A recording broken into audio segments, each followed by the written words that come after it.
The video looks a little bit off here, guys. What do you think? There's an ugly dude on that. Oh, that's me. Oh, my gosh. Woo. All those facials aren't helping.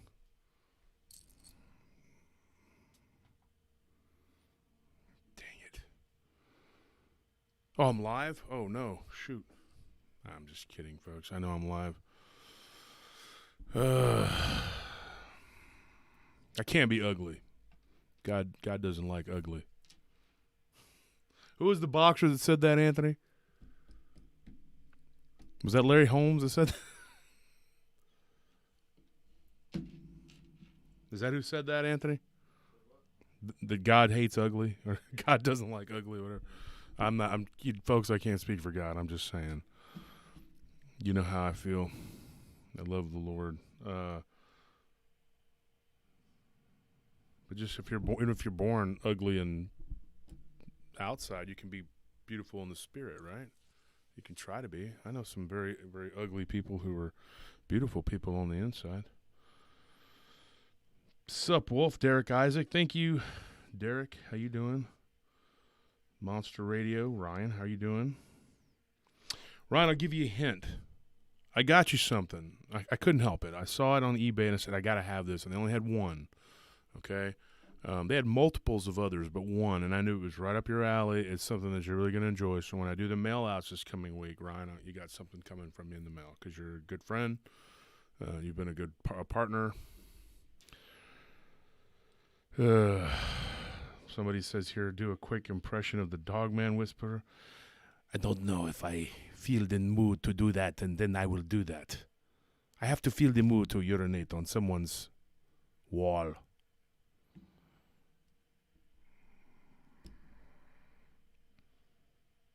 Hello, this is Ollie Smith here. I haven't heard from any of those jokers in a while. It's been nice because I've been dealing with all kinds of other issues, and usually when I'm dealing with a bunch of issues, they come out of the woodwork and say, hey, it's time to launch an attack. But they haven't, so I'm blessed. I'm very happy, very happy. Tonight, we have a special guest that's going to come on and tell her Dogman encounter. And I'm not joking, folks. I had to make a decision because I have about half a dozen people ready to tell their Dogman encounter. Phil Stern's not one of them, although I have told his Dogman encounter on another person's show. I would like to have him come on and tell it himself. But he continues to elude me. But anyway, he's a good guy. Him and Chris Clough, they run my fan page, fan group, whatever. And let me tell you something else, folks. We are still at 7.3 on the Paranormal Round Table Paranormal Round Table group. How's that even possible? When we were sitting there this past month, we counted almost 200 people. So they have frozen that account to where it says 7.3, okay? Which I know that cannot possibly be. There is no way it is at 7.3. By our estimations, we should be like 7.8.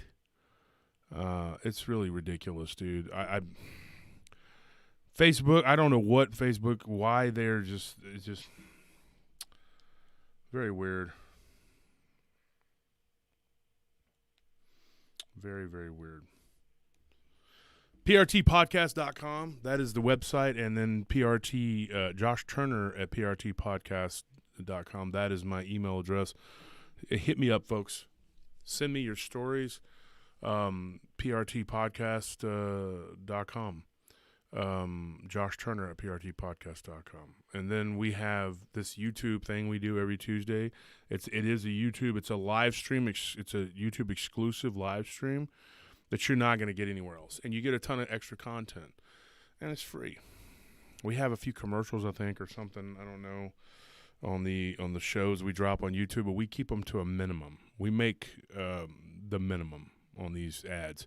We could spam a bunch of ads and then try to make some money, but that's not how you build a loyal fan base. And I am, and so we do depend a lot on donations. I'm not asking for donations, but we do depend a lot on that to try to balance it out. And for those that do donate, it is greatly appreciated, because then we don't have to put a bunch of commercials on our stuff, and it keeps everybody happy. We are on like 12 different platforms, Spotify, and I don't even know, what are we on, Anthony? Podbean and Pods this and Podling, every kind of pod you can think of, we're on there. I think there's 12 or 13 of them. It's crazy. So anyways, that being said, I'm going to read you the Patreon. But I had someone that reached out to me, and I wanted to mention this person. He's a good guy, and he's been a Patreon supporter for a long time. And his name is Barry Winfield. And I think I aggravated him. I feel bad, folks. He didn't answer my last message. I sent him a voice clip explaining to him. I just forgot. I mean, he wasn't being mentioned as a Patreon. Something had screwed up on his Patreon, and he felt like I snubbed him. Well, I didn't, Barry, and I know that you're a listener, and I appreciate that. Also, last week, I want to apologize on air to Lyman Harvey and his son. I didn't mean, when I kicked them off, I thought they were trolling. I didn't know who they were.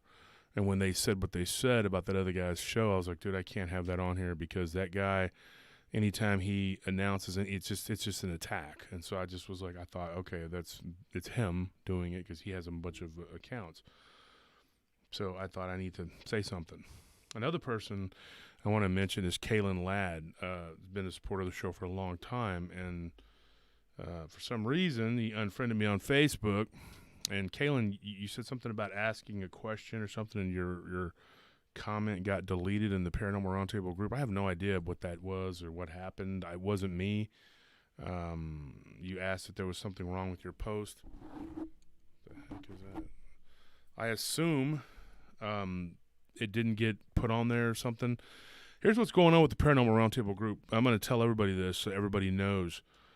You have to be careful what you say right now with Facebook. I don't know what their deal is, how their algorithms are working or what, but anything I say or do is held against me in a court of Facebook. I don't know what their deal is, but they have really gone after me and just hardcore, and some of my allies too.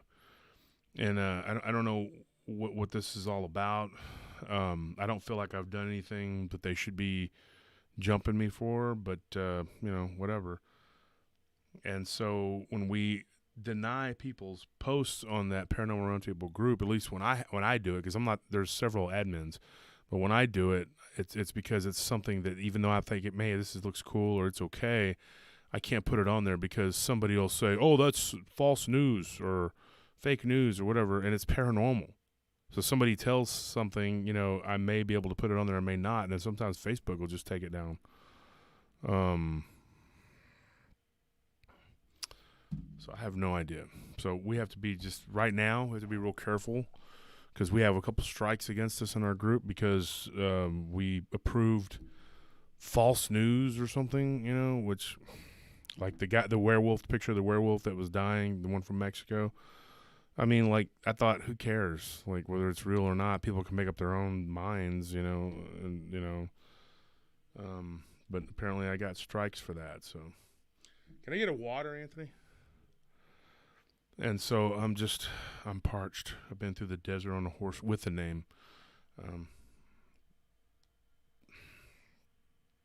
Why would you be on a horse with no name? Why would you not name the animal? That's ridiculous. Okay? We should do better. Not just use animals. Give them names. Sickening.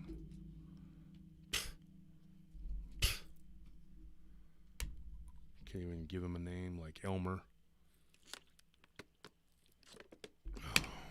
Elvis. Emore. Something with an E. I don't know.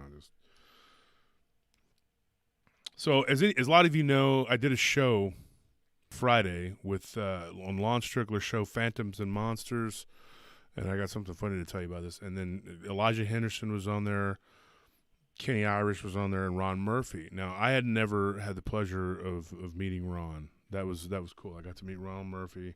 He's a good guy. He writes books.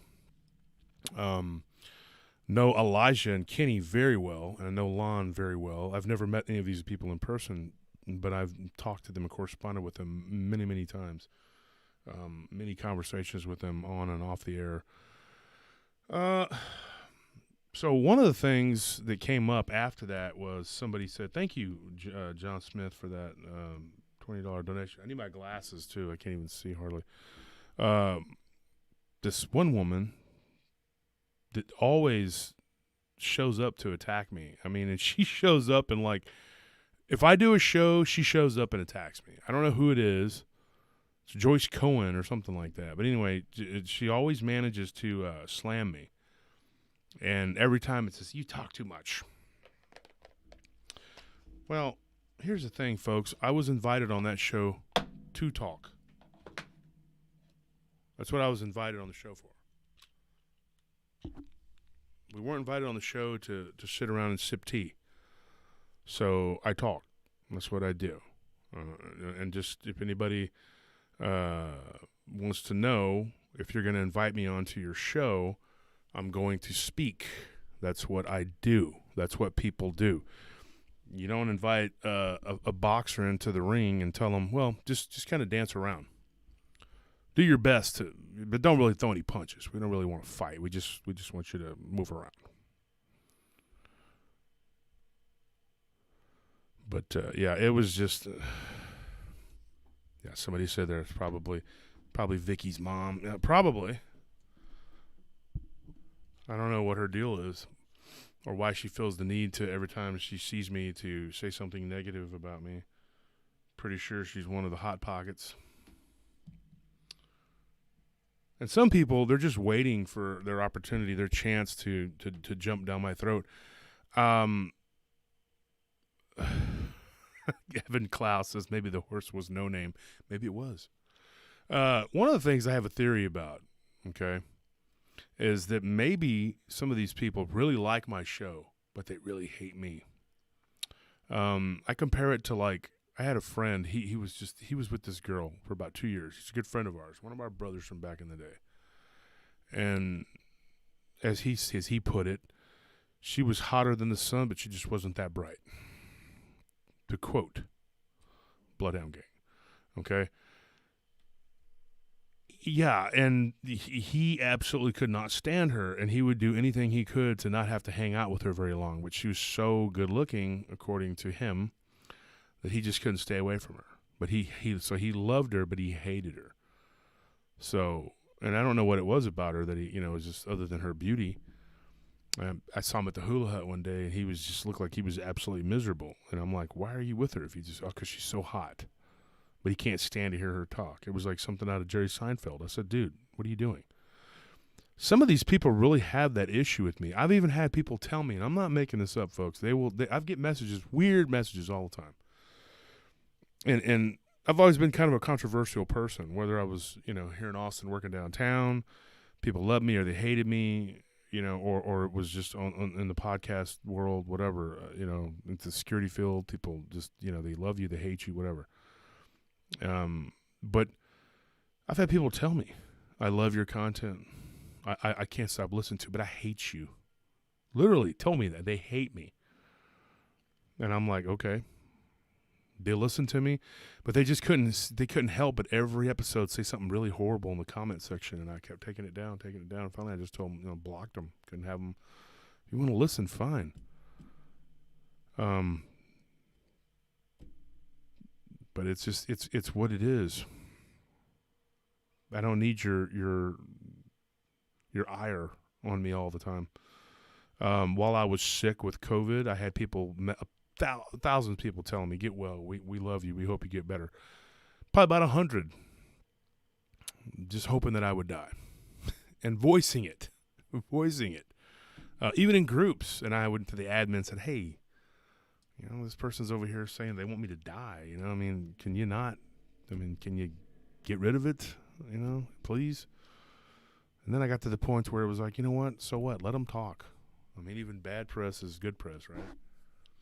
You want to hate me, hate me. It's such a...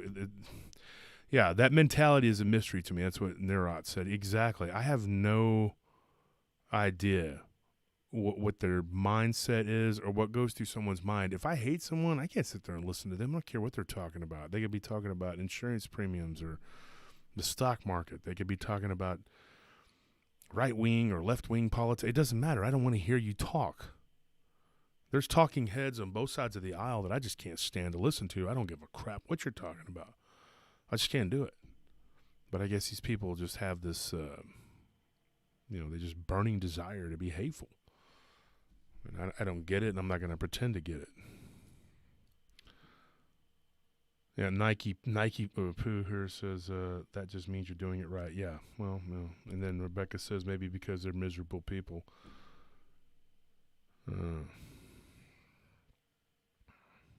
It's weird. I don't get it.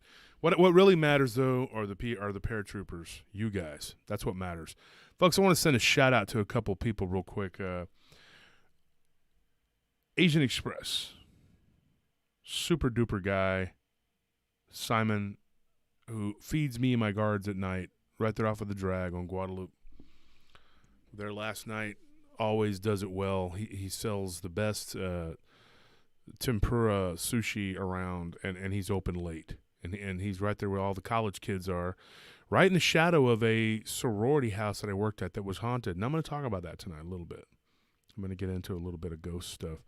And in another 30 minutes, I'm going to bring someone on. She's going to tell her Dogman encounter, okay? But let me read. And then Brian Cordova. I'm going to send a shout-out to Brian. He just opened a taco stand down there, too. And let me tell you something. Oh, my gosh. Oh, my gosh. The best. Anthony, come here for a second. How good are those tacos down there? Those tacos are amazing. Yeah, he makes the best barbacoa, best upper store tacos. Yeah, because and then they sell elote. They do a great job of elote. Elote is a corn, but they roast it, and then they mix it with different things like chile and limon. And sometimes people put a type of mayonnaise sauce on it. I'm not real big on that, and I'm not real big on elote, but their elote is amazing. And then he had like this pozole that he made. Wasn't it the pozole we had last night? What? The pozole? Yeah. It's really good, okay? Folks, you don't know what that is. If you ever come to Austin, there's certain places you got to check out, okay? There's certain places you got to go. And if you hit me up, I, Josh Turner, will let you know where to go, okay? And his El Pastor and his steak street tacos are the bomb. And I'm gonna get the name of it. It's El Mango Feliz ATX. El Mango Feliz ATX. Okay? So that's where you got to go.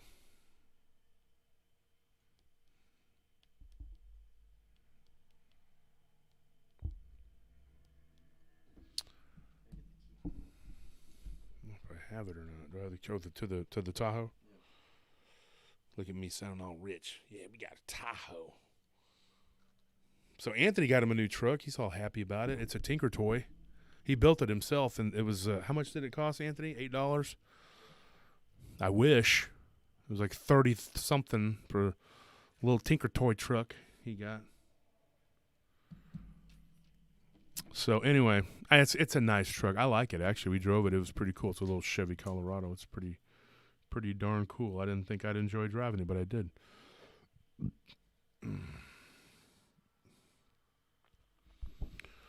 So anyway, those are delicious places to go eat. They support my show. They even put my logo on their trailers down there.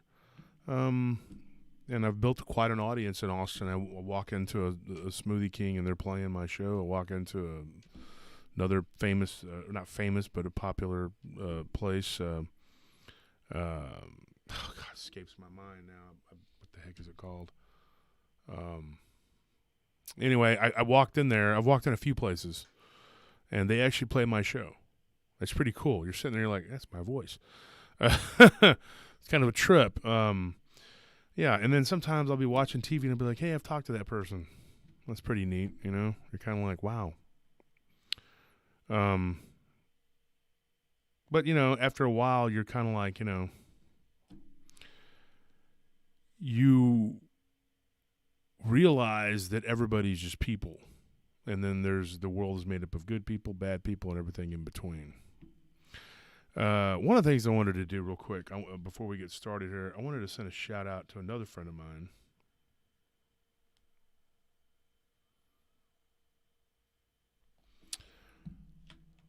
And let me say the Patreon real quick. Let me get this going here. I want to start with Barry Winfield, since I apologize that Barry didn't get his name put on here. These are $10. Everybody that's $10.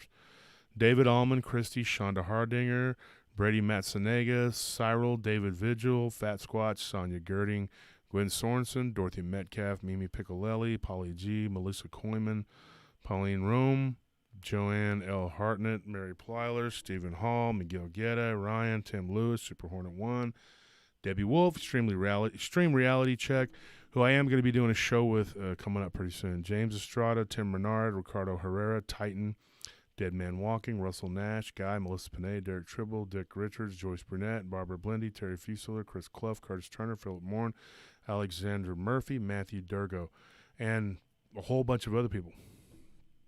Mr. T, thank you for that. Thank you for that donation. It says, hello, Josh. I really enjoy your shows. Well, Mr. T, I really enjoy you being here. And thank you. So here's the thing.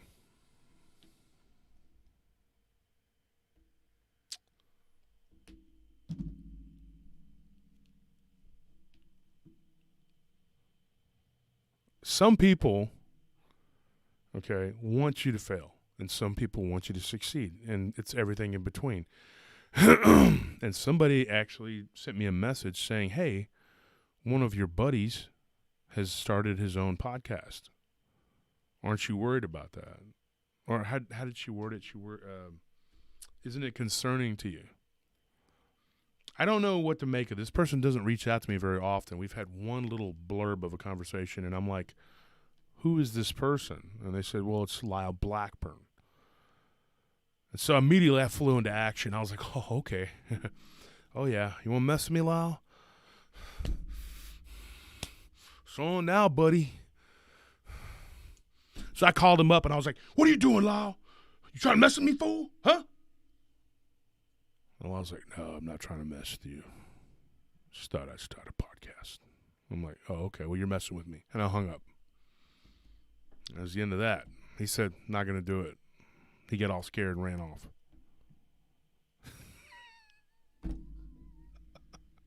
No, that's not what happened. Lyle sent the promo onto my page, and I posted it. His show is not in competition with me. And it doesn't matter, like, people ask me about Ryan, like Ryan's podcast, and I'm like, who cares? People ask me who my competition is, and I say, I don't have any. There is no competition. You don't have an hour out of your day to check out a podcast and maybe check out another one. Maybe you can go listen to Tony Merkel, or, you know, Jason Bland does his on, what is Vic Cundiff could take this foal any day of the week. What is this? What is this? What are these people talking about? What does Vic Cundiff have to do with this? What in the heck are these people talking about? Tyrannical T-Rad. Who is this guy? We're being trolled. What else is new?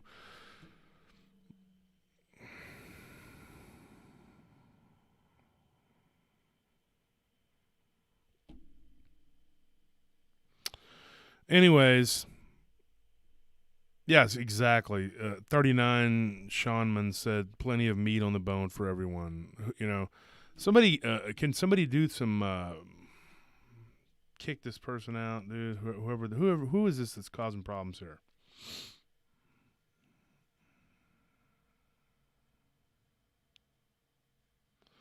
Yes, and Christian Arredondo hit the nail on the head. He said, I want for you all to succeed. I do too. I want Ryan to blow up and be big. I want Lyle to blow up and be big. I want us all to blow up and be big. Lyle's already big. He's already got a name. He doesn't need help. He doesn't need. I mean, who cares? I mean, it's like if these guys want to make a podcast, I suggest they all make a podcast because that's kind of the where we're headed anyway. I mean, you have a ton of third-rate podcasters out there who are not doing good work. And, I mean, I really don't understand what made them think they could do it. I was on the phone with my friend David the other day, Weatherly, everybody knows Dave Weatherly, and he said, just because you can do a podcast doesn't mean you should. And, we had a laugh about it because there's people doing it that really shouldn't be doing it. And I'm not referring to certain people that I'm close to that I work with. There's a lot of people out there who are doing it and do a really good job. Like Vault. I like Vault. I think he does good work. I think Dark Waters does good work. I think Tony Merkel is amazing. I know Wes Germer is good. I know there's a lot of people out there that I look at and I respect. If I didn't mention you by name, doesn't mean I don't. Jason Bland in Paranormal Soup. I think he's awesome. I think those guys they deserve the credit they get. They do a good job. They do good work. I think that Ryan is good at what he does. He's a good researcher and a podcaster. I think that him and a handful of others are probably my favorites. But I mean, there's a lot of good podcasters out there. And by the same token, there's a lot of people that shouldn't be doing it. Paul Sinclair. Very good job. D.A. Roberts, good job. Those guys are good at what they do. I like them. And I think they have good shows and they put out they do good work. I think Lon Strickler is good at what he does. I like Lon. He's a good friend of mine. There's a lot of guys out there that are doing a good job. Elijah Henderson from the Cryptid Studies Institute. And there's a lot of great authors out there. And there's room enough for everybody. Like I said, if you don't have time in your day, in your week, to drive somewhere and listen to us on your commute, and you can only listen to one podcast a week, you need to seriously, you don't have that kind of time. What do you do when you wake up? You jump up and throw the pants on with both legs and flip your shoe and throw, and then walk out the house without a shirt because you're a very busy person. If you can't squeeze in a few podcasts a week, you're probably more busy than me, and I'm one of the busiest people I know. In my regular day-to-day life, I am probably the busiest person I know.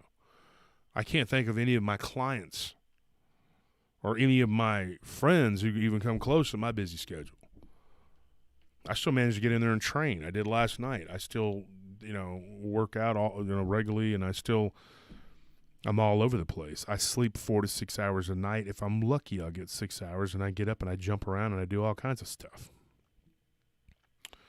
I'm literally running 2 businesses. And I really don't think you're more busy than me, and I still find the time to listen to people's stories and do whatever. It takes up the bulk of my time, yeah. But I don't see how you could not, you just don't have that kind of time. It's like you're the kind of guy that eats your Pop-Tarts straight out of the box. Oh, it's got the wrapper on it still. Well, I don't have time for that. When you eat it with the foil on it, you just buy a Crunch Bar and you just start eating it with the wrapper on there. It's really good, but I don't like that outside part because you don't have the time to undo the wrapper. That's, you go to the gym and do one side, then walk out. Maybe I'll get the other side tomorrow. I don't know. It's pretty ridiculous. I just can't I can't wrap my mind around who these people are. I had somebody tell me the other day, they're like, I like you and I like What Lurks Beneath. And it's like, and if I have time, then I'll listen to another one. And I'm like, wow, this person's extremely busy. Can't listen to more than one. I mean, there's only a couple people out there that I would suggest not listening to. And you people, if you're a paratrooper, you probably know who the heck I'm talking about. And I would say that's because they're full of crap. One of them, thank God, I don't think is doing podcasting anymore. The other one is, probably always will because that's all he's got.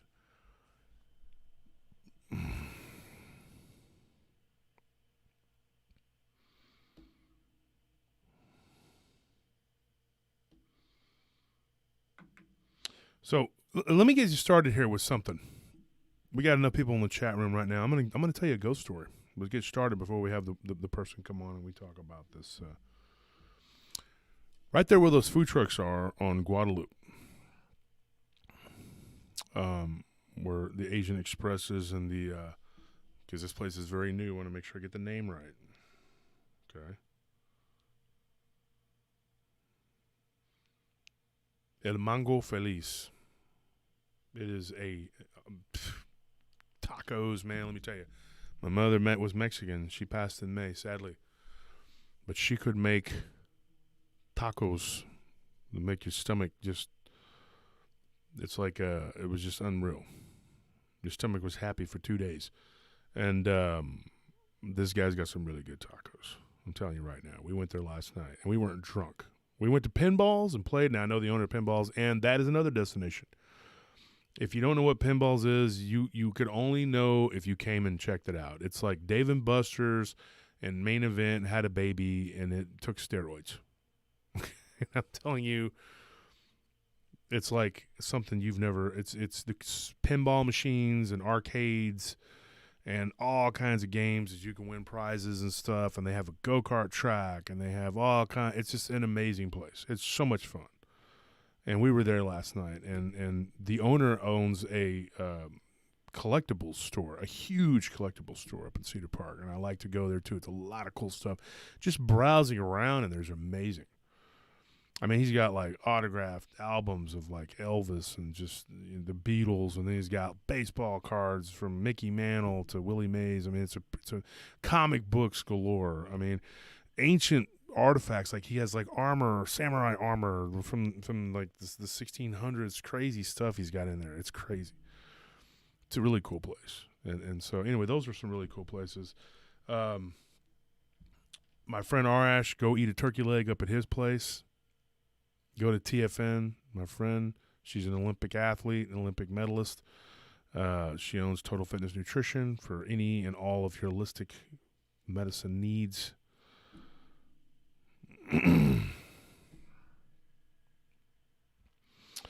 So thank you for that compliment, Clever Conquistador. I appreciate it.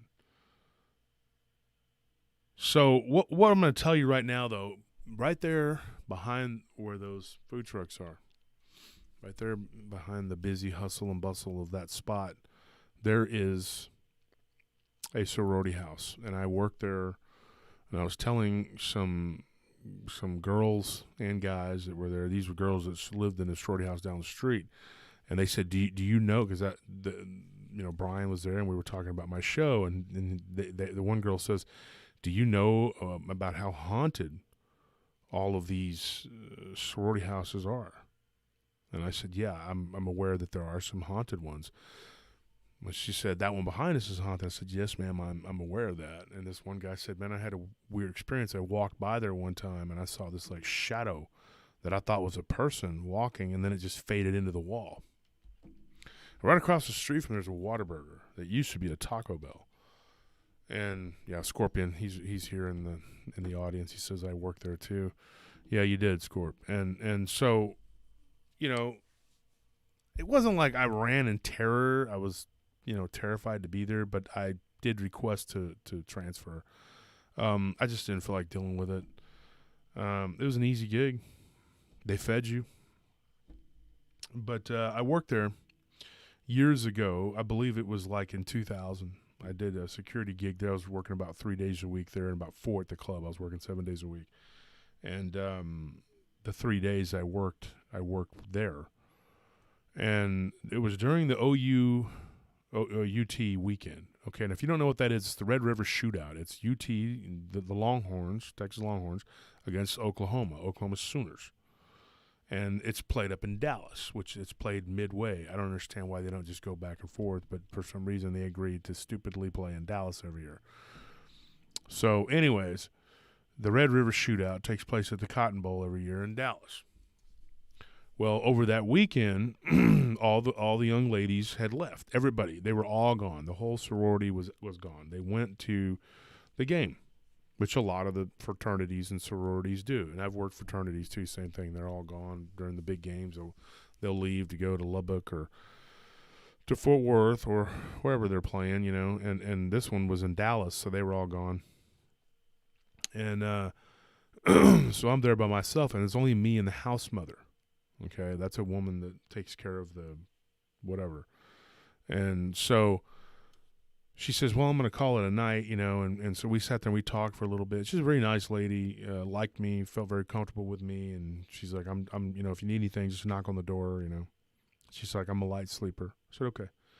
She goes to bed. I had been working there a couple weeks, you know, and the guy they had before was really lame and would just literally leave. Literally, in the middle of his shift, he would just go for a walk outside, and then he would walk off and go to Taco Bell and do whatever, so that's why I was there. And this is before I started my own company. And so I hear the doorbell ring, the front door. And there's cameras, you can, you know, and it was like I was in one of the rooms. They call it like the waiting room or something, and there's like this thank you for that compliment, Dark Woods. I appreciate that. So, anyways, they had like a little library, and I got a book, and I went and I sat down and started reading. It was pretty cool. They had a pretty neat little library there. So anyway, I was just reading, and I heard ding, ding, you know, and I go to get up, go to the door, and I look, and there's a little monitor right there, and I'm like, there's nobody there. I open the door, and I look both ways, and I don't see anybody. Yeah, and Scorpion just mentioned it happened to him too. Yeah, it happened to 3 or 4 of us that worked at that company. One guy who actually works with us now, he's a patrol guy, but he used to work there, and he mentioned one day when we were hanging out at another site when we started the company, and he was talking about that place being haunted. So it's happened to 3 or 4 people that I know of, me included. So I thought that was weird. I closed the door and I went and I sat back down. I thought, that's weird. And so I went out to the courtyard to see if maybe somebody had, you know, I mean, sometimes guys from the fraternity, because they weren't allowed in the building, they would ring the doorbell and, you know, they couldn't come in. And so guys were not allowed inside. It could only be the girls that lived there. Okay. And they could only have one friend. Okay. So, and it couldn't be men. And so I was the only guy there. So they rang the doorbell again, probably about 5 minutes later. And I thought, okay, so walk up, and I don't see anybody on the monitor. I started to get aggravated. It was just a black and white monitor, you know. Open the door, nobody's there. So I decided to lock up and walk around the whole building. Inside and out. I checked everything. The parking area, everything. And so I walked around. Right when I got back inside, ding, ding, it rings again. At this point, it was probably almost 3 a.m. I think it was like 2 something. I got really aggravated. So I walked to the back, and I knocked on the house mother's door, and I said, ma'am, the doorbell, I think, is malfunctioning, or something's wrong. Something's going on. It continues to ring. And she kind of sighs and goes, well, actually, you know, that's not unusual. That happens quite a bit. And she said, usually it's around 3 a.m. And I looked at my watch, and it was like 3 a.m. right then.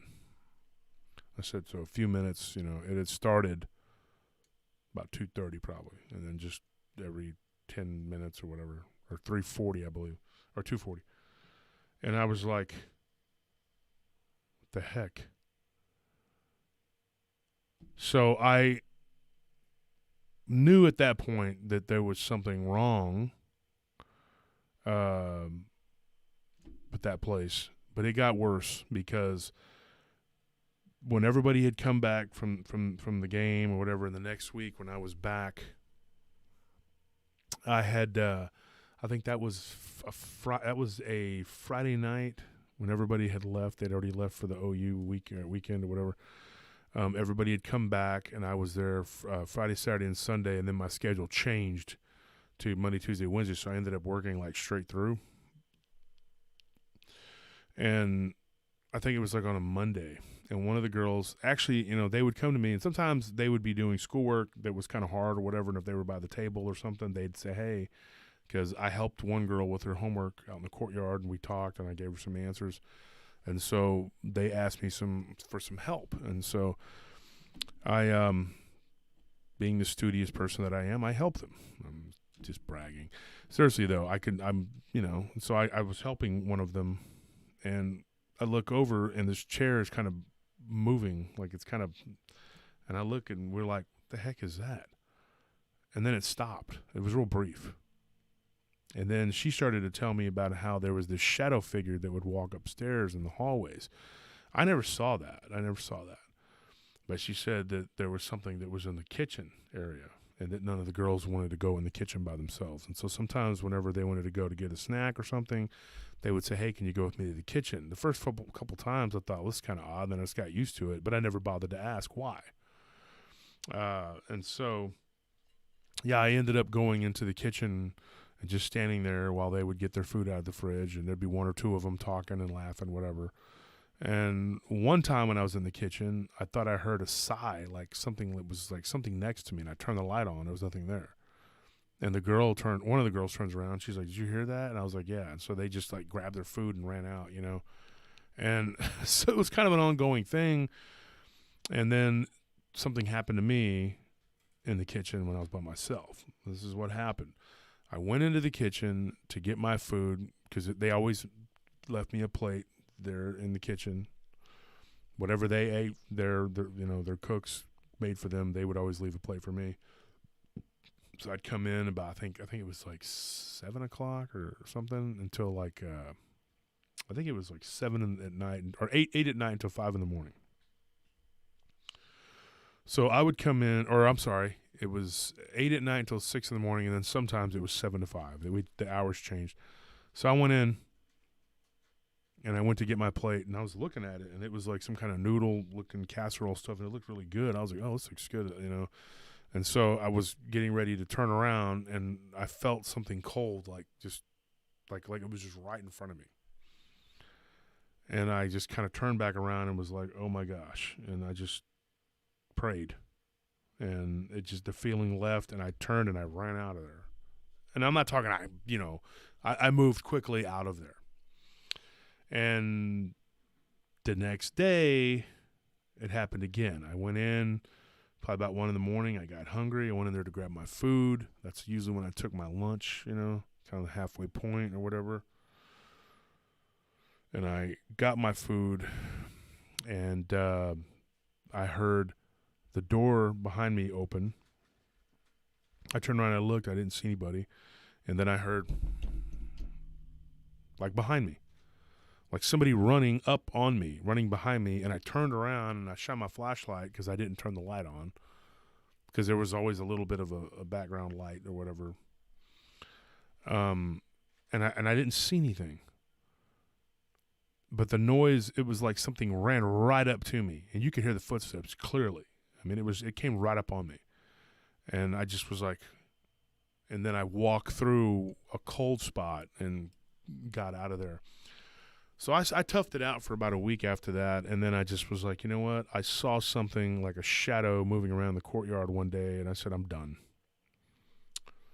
I don't want to deal with this. I've had enough of these wacky places. I don't want to be somewhere, I don't want to be somewhere, it's just not. So I transferred out of there. Ended up going to another place. That the parking garage in that place was infested with spiders. Not the sorority, but I ended up being transferred to a place where I'm sitting there in the garage and I look up and there's just spiders everywhere. It's like they'd colonized it. I'm talking kingdom of the spiders. I've never seen anything like it. I wish we had better phones back then. I could have taken pictures and showed you. It was just, they were everywhere. They had to literally get pest control to come in, move everybody's vehicles out of there, and spray them out of there, and wear like these suits, And I don't know what kind they were. They looked like golden recluse or southwestern recluse, which we have those, and brown recluse. But they are very venomous, and I just thought, dude, this is crazy. I don't want to work here, So anyway, that's one ghost story I had to tell you. So what we're gonna do now? I'm gonna call someone, make sure that they're ready.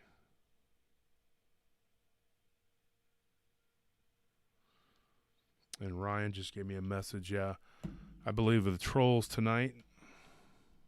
We have a little turkey that used to have a channel that sucks. He has a silly little group, and it's his followers are retards. Okay, sorry for saying that, but that's what they are. And who cares? He's a nobody. He's a nobody. He's got a silly group. They're the people that think that one day we're going to discover a species of Dogman, and not going to happen. Sorry. But anyways, I hate to burst your bubble. So I wanted to do a quick promo for a friend of mine, and folks, you might be interested in this. And I was just messaging with him. So Ghoultown, I just got from Lyle Blackburn. Lyle Blackburn's band is called Ghoultown. Ghoultown is playing Austin on Sunday night at the Nosferatu Festival. Did you hear that, Anthony? Lyle's band is playing this Sunday at the Nosferatu Festival. I have to go check that out. Maybe I could beat up some vampires while I'm there. I'm just playing, folks. I would never beat up vampires.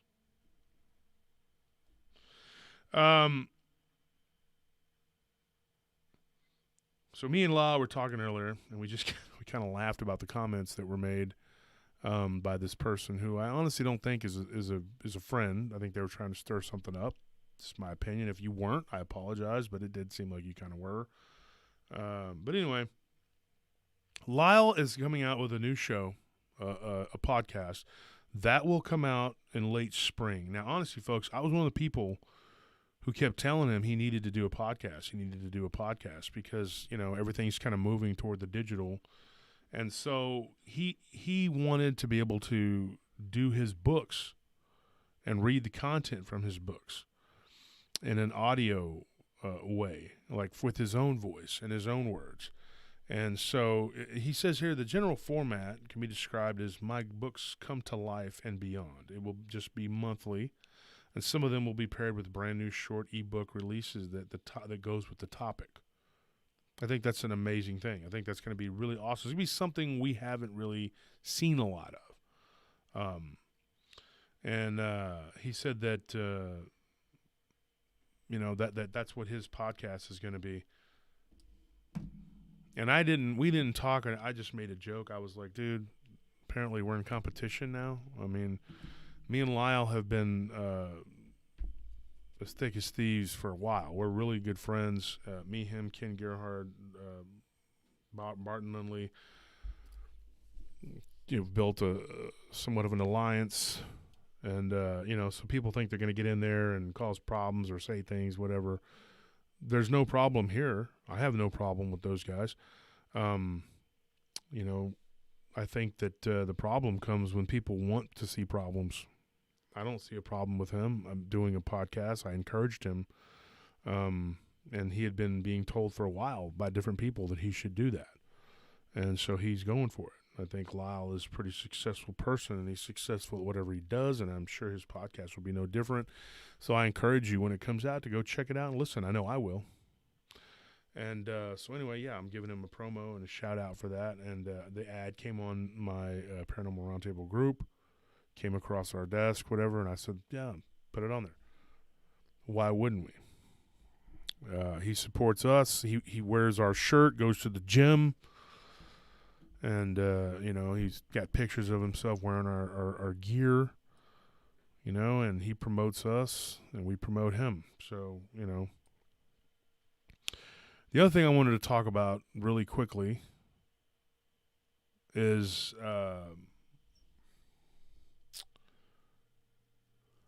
if you're interested in buying any merchandise, because we can only do the giveaways so much, whatever. We only have so much merchandise in stock ourselves. If you're interested in buying anything, go to prtpodcast.com, and there's a store there, and you can buy different colors. You can get different colors of whatever you want of these shirts. You can see this one here.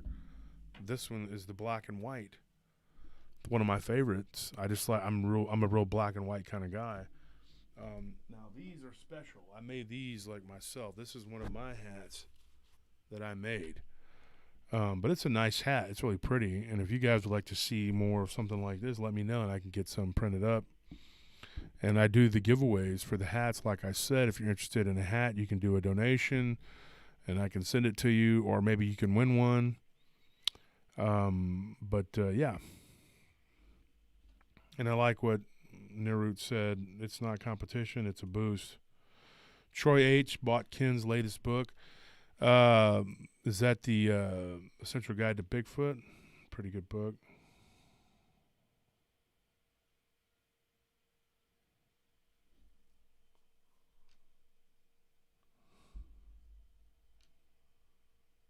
Fred Martin, I would proudly wear a PRT baseball cap in public. I appreciate it.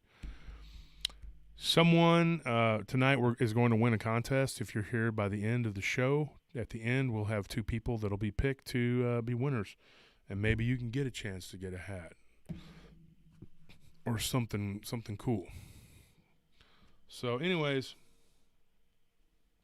I'm going to make a phone call, and then we're going to tell some more stories after. But let's get this phone call going here.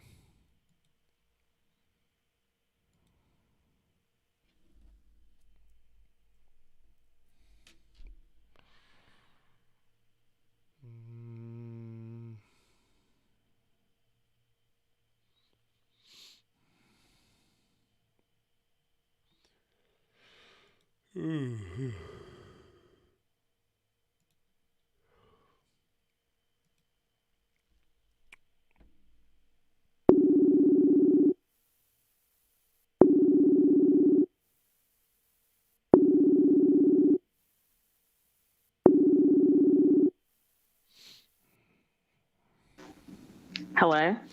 Hey. Hey, Josh. How are you? How are you doing? I'm doing pretty good. Just sitting here watching TV right now. Watching TV? What are you watching? Good. What are you watching? Some movie on Netflix. I can't remember the name of it. It's some crazy movie. It's garbage, really. I was going to say, if you can't remember the name of it, it must not be very good. You know how you get to scrolling through there and you get to like, oh, let me check this out, and it's low budget. That's what's going on right now. This is a low-budget film, B-list actors. Yeah. Well, and you know what? That's the thing. Me and Nelly will sit there and we'll be scrolling through, and we'll start about 4 or 5 different shows and never finish any of them. Yes, and I do that all the time. Yes. Right? And then when you finally finish one, you feel like, like you accomplished something. Right. Just kind of like on the Sci-Fi Channel, how it's got Sharknado and all that garbage, and it's like, oh my God, y'all could have did better. This is embarrassing. It is, but it's so goofy. Sometimes it's like a train wreck. You can't look away. Nellie is the biggest fan of that B stuff, and she just loves to laugh. Her favorite though is the dark comedies. Like she likes Evil Dead. She likes Tucker and Dale versus Evil. Did I see the Evil Dead? Yeah. Yes, I did. Yeah, that's kind of fun. And was that guy Bruce? I can't remember his name. Bruce Campbell. Yeah, he's amazing. I'd love to meet him. Folks, this is Bettina Moss. In case anybody doesn't know, Bettina. Now, here's the thing about Bettina. Me and Bettina are good friends. We go back a long ways here since I've been doing this. And Bettina, I've been on your show. I went on your show in October. Yeah, you did. Yeah, and I thought it was a great show, and we have good chemistry. Oh, and thank you. And me and the PRT team love you. We think you're great. You're one of the best female, if not the best female podcasters out there. And oh my God, I'm about to cry. Well, so and also there's not a lot of African American females doing this. No, absolutely, yeah. Yeah. And so let me tell you something, folks. It's something that Bettina doesn't talk about because she's a gracious person. She's dealt with a lot of bull crap. Trust me, she has taken a lot of bull crap. In fact, I think that's one thing that has bonded me and you is that we have eaten an inordinately large amount of junk from these people. I mean, there have been so many people who've attacked us, and you brokered the peace between me and Marvin, which I'm forever grateful for, and I know Marvin is, and now me and Marvin are friends. We'll probably be friends the rest of our lives. And so and eventually I'm going to have him come on here too. And, you know, Marvin cleaned up his stories and got everything, tightened it up and everything, you know, and I think you were a big help with that. Well, I try to, like, you know, also, like, if I'm like the devil's advocate or the person behind the scene that's trying to, like, you know what, I don't understand why there's got to be beef in the cryptid community, and and so I kind of get to a point where I'm like, I'm not going to be that, because I know, like, my favorites, I listen to you. You were one of my favorites on Dogman Encounters. You, Marvin, quite a few people. I mean, it was a few favorites, several favorites on there, actually. And so for me, I always felt like I'm going to be that person who is not out there for that. I still subscribe to you. Like, you're still one of my favorite people. Well, you know, it's funny because when you look back at the alumni who've been on that show, like me, Marvin, Jody Cook, gosh, I can't Vault. Dark Waters was on there too, I think. Dark Waters, Paul Sinclair. You know, Vic has had a lot of people on there, but it's nobody that has been on that show is friends with him now. And you know, he made that statement one day, like, oh, you know, when he said what he said about me, he said, you know, this guy doesn't like me, blah blah blah. Which I never said that, but he decided to say that I said that, and it wasn't true. Yeah, but, you told me about that. Yeah, and so whenever he made that, you know, I thought, how is it that all these great people that have been on that show, you know, Vault, he's another one, you know, all these people, and now they don't talk with him. A lot of y'all started y'all's own shows. You, Marvin, I know for a minute Danielle Stedman. I can't remember what episode that episode was, but she started her own Dogman Diaries for a while after that. Quite a few of you guys started your own shows. Paul Sinclair's got a show now, and of course Vault and Dark Waters and everybody, and you know, everybody's got a show and does whatever. And I'm friends with all of them. But we're not friends with him, you know, and so people, when they want to attack us about it, I'm like, why do you think we're all friends and he's not part of the equation? You know, that's just, I'm going to throw that out there because that was just like somebody had mentioned something about, you know, and I was thinking, you know, there's only like really a handful of women like you and Ashley come to mind, you know, that I've really dealt with closely in this field who aren't authors, that are podcasters. Now, I'd love to branch out and meet a few others, but I think you in particular have a special talent. I think you're very good at what you do, and I wish you could get bigger and get, you know, and grow. I'm trying, and I'm thinking, Josh, if I would just come from outside of the group, and I'm getting ready to work with, I'm going to be working with Lieutenant Dark Woods, and we'll be working together, and I will be coming to YouTube and doing more lives there. Yeah, and I'm open up my own channel as well. Oh, dude, you got to get this because your group has grown. And how many people are in your Facebook group now? I think it's almost 4,300 now. That's pretty good. I mean, and that's pretty quick. That's quick. Quick, yeah. That's since December of 2020. Yeah. And I don't know. I don't even know what to say about it. I think it's strange too because it's not just out there like that, and I don't know if it's because I share the shows in the group. I don't know what it is. I guess it just pops up in everybody else's, but I'm just a person who, you know, after listening to different people's encounters and stuff like that, it just made me want to open up something and make it great and just kind of try to take away all the things that people hate about cryptid groups or cryptid shows and try to bring those unanswered questions that a lot of time don't get answered because it's too important just to leave it alone, and especially after you've seen something like that for yourself. It changes you. Yeah, and so what we're doing tonight, folks, we're going to have Bettina's going to tell her encounter on the show tonight, and we're going to also, we wanted to announce that she's going to record with me, and she's going to go over some other encounters that she's received from people, and we're going to do a discussion, and we're going to record, and that'll be later on in the month that we're gonna do that and put that out. I'm slated to record actually tonight when I get done with the show. I'm going to be doing a recording with Vault, and that's been a long time coming. So yeah, me and Vault are going to record, and so yeah. It's going to happen. We're going to have you on the podcast, but tonight, just specifically, we're going to talk about your particular encounter because you've never told it on my show. So, right? Yeah. So, would you like to start any particular way, or? Well, I will just guess. I'll get right into it. So when I started out a few years ago, just listening to Bigfoot encounters and stuff like that on YouTube, I never had any idea or know anything about Dogman. And when I first came across that, scrolling across videos and stuff, I pretty much thought it was laughable. I didn't believe it. I thought it was ridiculous. But after I got to listening to several encounters, the more I listened to it, I was like, oh, wow, there's something to this.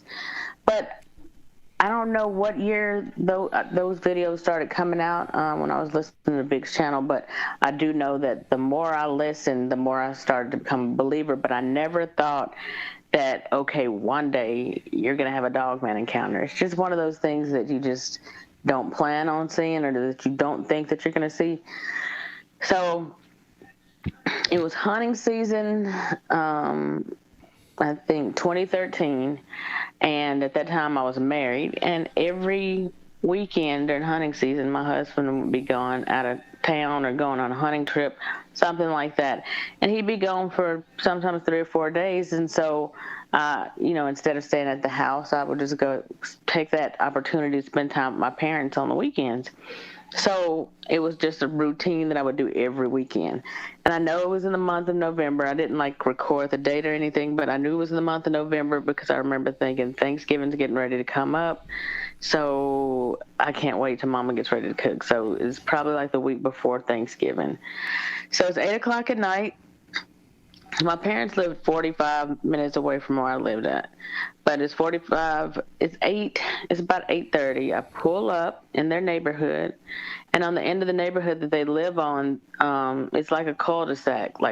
There's if you turn off the main road and turn into their neighborhood, their house is in that cul-de-sac. But I pulled up and parked next to the tree that's in their yard, like I always did, because they had a 3-car garage, and all 3 of their cars were always in it, so I would always park on the road. And there's a wood line that is, the woods and the wood line is basically right in their backyard. In the summertime, it's either a cotton field. I don't know how the crops get rotated out, but sometimes it's a cotton field, soybean field some years, and some years it's a cornfield.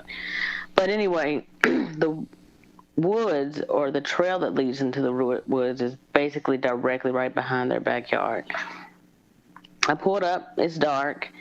My headlights are still on. I'm still sitting in my car. And I'm basically doing what I normally do, scrolling through my phone, just doing random stuff. Not really thinking about anything or, worried or any of that. But usually when I would roll up to their house, I usually don't think about stuff. I'll get out of the car, get my suitcase out, and I know y'all are probably like, why get a suitcase? But I'm extra, so whenever I was going for 2 days, it's like I'm going for a week. So I would usually get out of the car and get my suitcase and not be thinking nothing about my surroundings or anything like that. But for whatever reason, on this night, I did not just park and cut the car off right away. Let me put the mic by my mouth. I didn't just pull up and cut the car off right away. So the headlights are shining straight ahead into the woods. And I look ahead because I'm getting ready to turn off the car, but I look straight ahead first.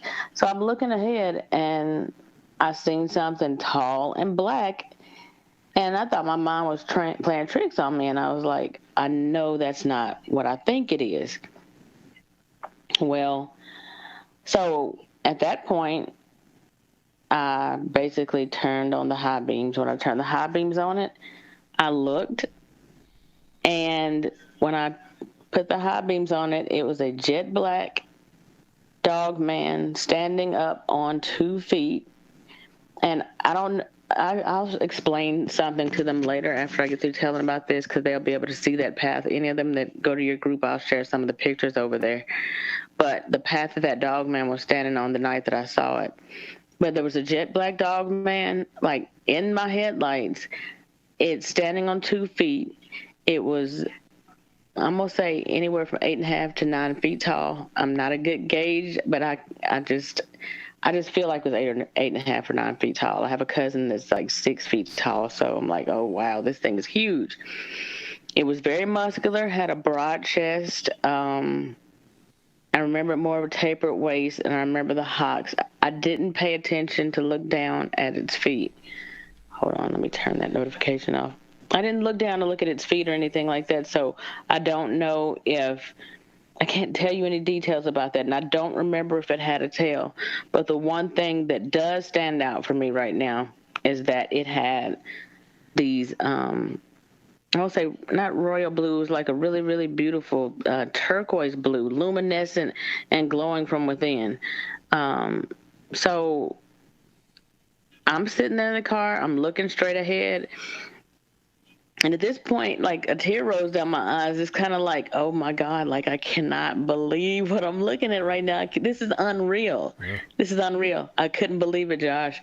And so what ended up happening next was I started, like, mentally talking to myself in my head, and I said, please, God, don't let the thing walk over here, because this will be one of those times that my automatic doors don't lock. Because sometimes it wouldn't, usually when you drive away or bag up or something like that, your door's locked by themselves. Sometimes mine wouldn't on the driver's side. So I was just thinking, please, God, don't let that thing walk over here. Please don't let it walk over here, because it's going to open the door and it's going to drag me out before anybody knows what happened. So, Josh, as I thought this, the next thing that came in my head was, oh, it's just you. No big deal. That's the thought that I said what I thought in my head, like, please don't let that thing walk over here. And as it turned back to look at me, it said, oh, it's just you, no big deal. Almost like it knew me. Like, I grew up in that house that my parents lived in.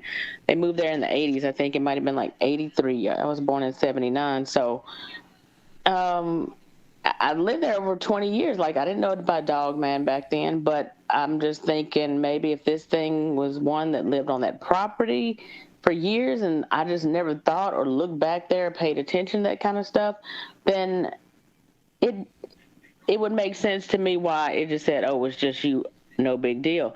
Because when it said that, it casually turned around and continued to go straight down the path that it was getting ready to go down. And I forgot, I don't know if I said this before, but when I had the headlights on it originally, when I first pulled up, its back was facing me. But when I put the high beams on it, that's when it turned around. So now, one thing I can say about it, you look at this and, like, these creatures have like a natural, I don't know, you call it like, there's something different about them by the way they look into your eyes. You know that there's something more than beyond a natural dog or domesticated animal. It's something more than that.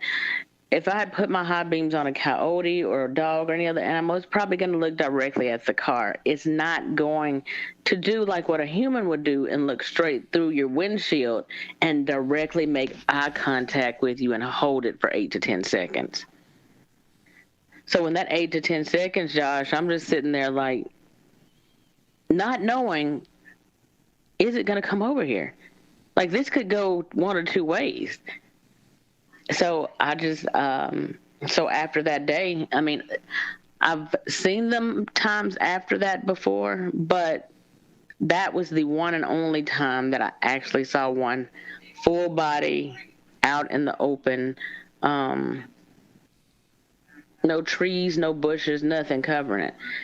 Now, for me, on this whole situation, as far as that particular dog man is concerned, I feel like maybe the one, I'll share this in your group, but the one that was standing on the path I just talked about, when me and Lieutenant, one of my admin in my group and co-host, he had shared. I had him to do the live with me on a couple of days ago, and I think the one that was on the path on this particular picture may have been the same one that I saw that night.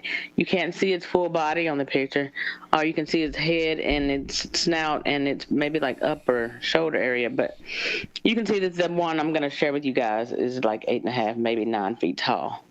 And I've got before and after pictures and everything that you guys might possibly want to see as far as the land with and without all this overgrown grass. And y'all are gonna see it. I'm gonna put everything in detail in the description and explain it in Josh's group. So if you're a member of Josh's group, then go over there and check it out. And my group is Crypto Normal Encounters with B Moss. So if you guys want to check them out, I'll have them in there also. But yeah, she's got an amazing group, Josh, folks. and I'll tell you this too, Josh. I thought that after that day, then from that point on, I knew. Well, I didn't finish it. I'm sorry, I'm all over the place. So what I ended up, so once it casually turned away, it didn't go back on all fours. It never was on all fours. It continued to go on further down the path, which is it's on a trail. It's getting ready to head into the woods, and I just watched it walk off into the darkness, and that was the end of that. And I just sat there for like 10, probably about a full 30 seconds to a minute. And I called inside the house. I wasn't getting out of the car then without being escorted inside or any of that, because now I felt like everything that you ever heard on any Dogman show, like what they look like, how tall they are, how intelligent, even about the glowing eyes. But most of the times I've heard about it, it's been amber eyes. But still, it's just, I couldn't believe it. I couldn't believe what I was looking at. So after that day, that's what got me to start taking pictures back there on a regular basis, video. I even had some recorded audio of them, and I think I must have gone through and cleared some of that out of my phone. I may still have a few, but I just knew that there was something more to it. I've gone back into those woods. I've gotten footprints from back there, and it's so much I could tell about the experiences. That was my first encounter, and that was the most intense one because it actually acknowledged my presence. The other ones that I've seen after that were when I knew that they were back there at that point. They would come up out of the woods. I don't care if it was daytime. Now, they're always behind trees or bushes or down low in the grass. And so a lot of the times what you see, if you're going to be looking for Dogman or Bigfoot, and I'm not saying that this is always the case, because sometimes when it's pareidolia and stuff like that, Josh, you get a lot of that kind of stuff in the groups. Even some of my pictures, people was like, I think that's a tree trunk. Pareidolia, so I went live on, I went live on location last Sunday because there was one of my pictures up for debate. And like I always say, people are quick to say Photoshop or fake or that's a tree trunk. And I get it to a certain degree because there's a lot of people who make Photoshop stuff, but I don't have time for that. What's the purpose? I mean, we're not kids out here. Nobody's got any reason to lie about stuff. I know I don't.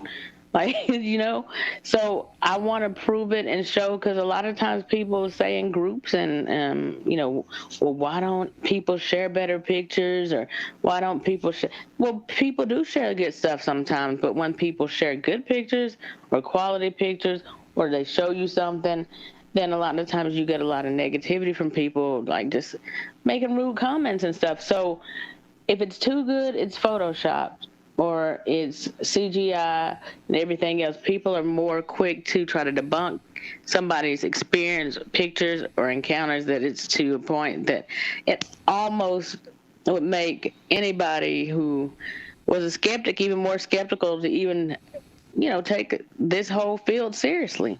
Mm-hmm. Let me ask you a question. Mm-hmm. One of the things, because there's so many things to dissect here, just with this encounter. You said the eyes, Mm-hmm. and you said that they weren't, because They usually weren't that amber. they weren't amber, which usually that's what you get, are amber colored Oh yeah. eyes, and glowing. Yes. Yeah. Now here's the $1,000,000 question: do you think it was physical, spiritual, metaphysical? What do you think it was? Well, what I looked at, I'm gonna say it was physical because I didn't get out of the car while it was standing right there.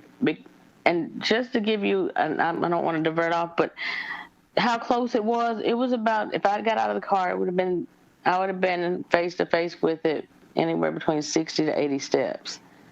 But I'm going to say that it was physical because I could see everything about it. I could see it. It looked solid. It didn't look like something that was transparent or spiritual, and it wasn't partially cloaked or anything like that. It was extremely black. It was blacker than the darkness. Mm-hmm. It was blacker than the surrounding woods behind it. Because, one of the things when you were talking about your parents' house and the things that went on, I think that these things, I personally think that they can manifest completely physical, and I think that they're hard to photograph. And I've had people take pictures, and they're like, "It was there," and I said, "Well, send me what you have," and there's nothing there. I've seen wispy smoke, and you're like, "But this person said there was something there." I think that these things are metaphysical, in my opinion, but they can manifest as physical, and they can move in and out of our reality like, we walk in and out of a restaurant. Absolutely. And I think that when you saw it, it was manifested as a physical being, Do you think this, Josh? Do you think that there's a possibility that they are flesh and blood, that there's something that can be flesh and blood and supernatural at the same time? I do. Yeah, I do. One of the things I know that, like I've said this before, is me and Linda Godfrey talked about this at length on the air and off the air, and we've even gone over cases. And I know that one of the things that she mentioned is if they stay here in our realm, our reality, or whatever, that they become more physical, and I think that they can choose to stay here. They can move in and out of their dimension to ours. The fourth dimension really is what it is, which just exists right around us. It's a terrifying thought when you think about it, that they could just exist at right angle from us, and they're just right there. Yes, it is. And I think that we, most people who are Christians, and there's other faiths too that really believe that they can be protected from these types of creatures, but protected. People really don't. Yeah, I mean, they believe that they're protected from them just popping up in your house or because that's what they do. They show up in people's houses. I had a guy that was, he was in his garage painting, and this was weird. This was in the middle of San Diego, California. I mean, not San Diego, California. It was San Jose, California, and he was painting his garage. And that's an encounter I'm going to get into at some point. And this thing walked into his garage while him and his son, who was at the time 14, they were painting. And they look in broad daylight in the middle of a suburb. And they were like, what the heck is that? It stood there for a minute. And they said that it wasn't a costume. It was like 7.5 feet tall. And it just stood there. And it walked 2 steps toward them and just kind of went, poof. And then they smelled sulfur and got really ill. Really?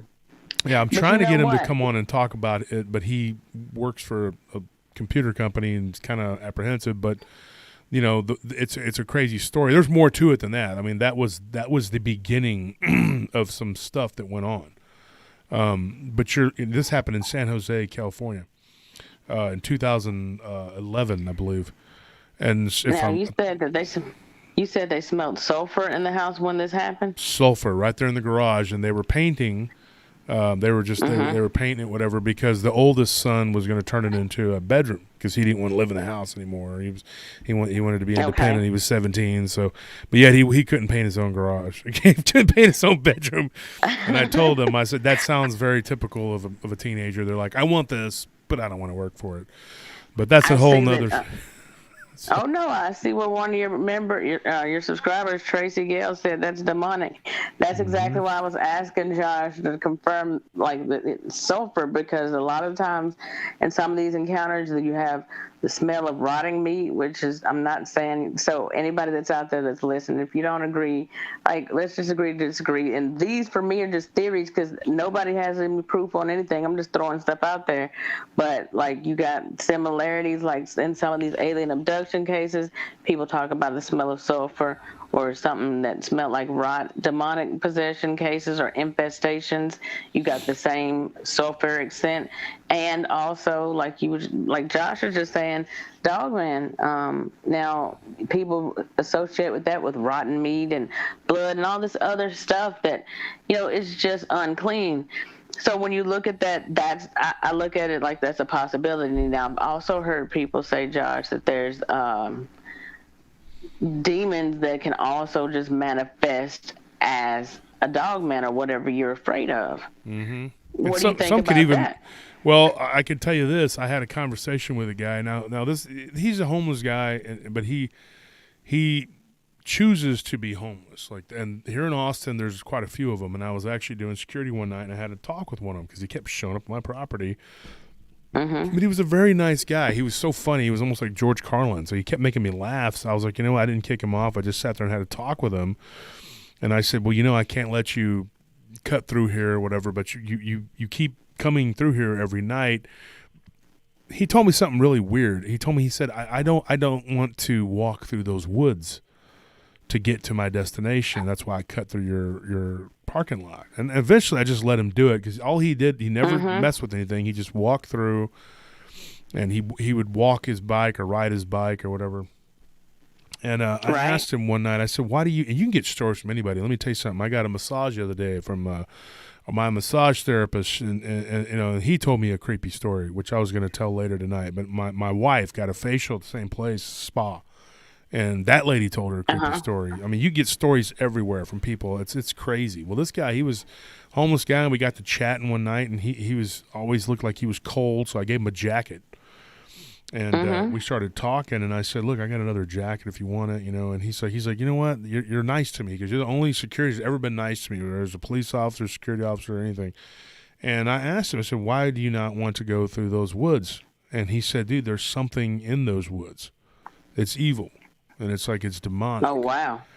And one night, one of the residents there, we don't do this property anymore. This was several years ago, but she said that she saw glowing amber eyes from the woods when she was getting out of her vehicle, her and her sister's friend. And they were getting ready to go upstairs, and they said, so I went over to the edge of the woods, and I looked.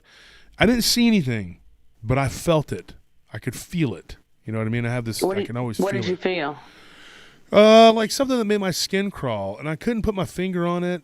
I believe I've had encounters with the same Dogman I had when I was 15. I've talked about that on other people's shows. And I believe that I had a couple nights where I worked somewhere and that same creature was out there, but it didn't show itself to me.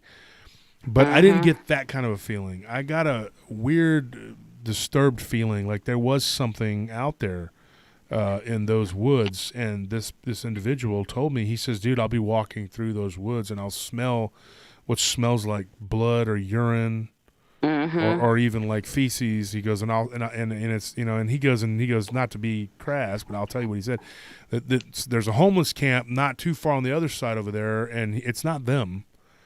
He's like, it's something else, and so yeah, he had the feeling he heard something fall from a tree behind him, and he turned, he saw a dark blob in the darkness. He said it just looked like a blob just sitting there, and it began to crawl towards him, and he ran, and he couldn't tell me what it was or how many limbs it had or anything. And he said that as it got closer and he got to the clearing, he turned and looked, and he saw 4 eyes, like 4 dots, like looked like eyes, And he said that he didn't know if it was two different creatures or just one creature with 4 eyes, but he said that it had orange-looking balls of light on it for eyes, and he just knew that they were eyes. And he told me that it was basically from the ground up that it was about 4 feet, but he didn't think it was standing upright. It was on, and then he also described it being a sulfuric smell. He said as it got closer, he could like smell like sulfur. And when we began to talk, and I told him, I said, well, you know what? I said, I'm not supposed to do this, and there is a camera. I said, so I'm gonna let you walk through my property. When you do, I'm just gonna come out and kind of make a gesture, like I'm telling you to beat it or something. And he goes, okay, that's cool, And then every now and then I'd give him food or whatever, and he was a very nice guy. He wasn't he wasn't an alcoholic or an addict like a lot of homeless people are, and he didn't seem to be mentally ill. I think he was just a guy who had just got tired of getting kicked in the teeth and just decided to say to hell with it and began to live out in the woods, and then he decided, hey, this isn't such a good idea where he was at.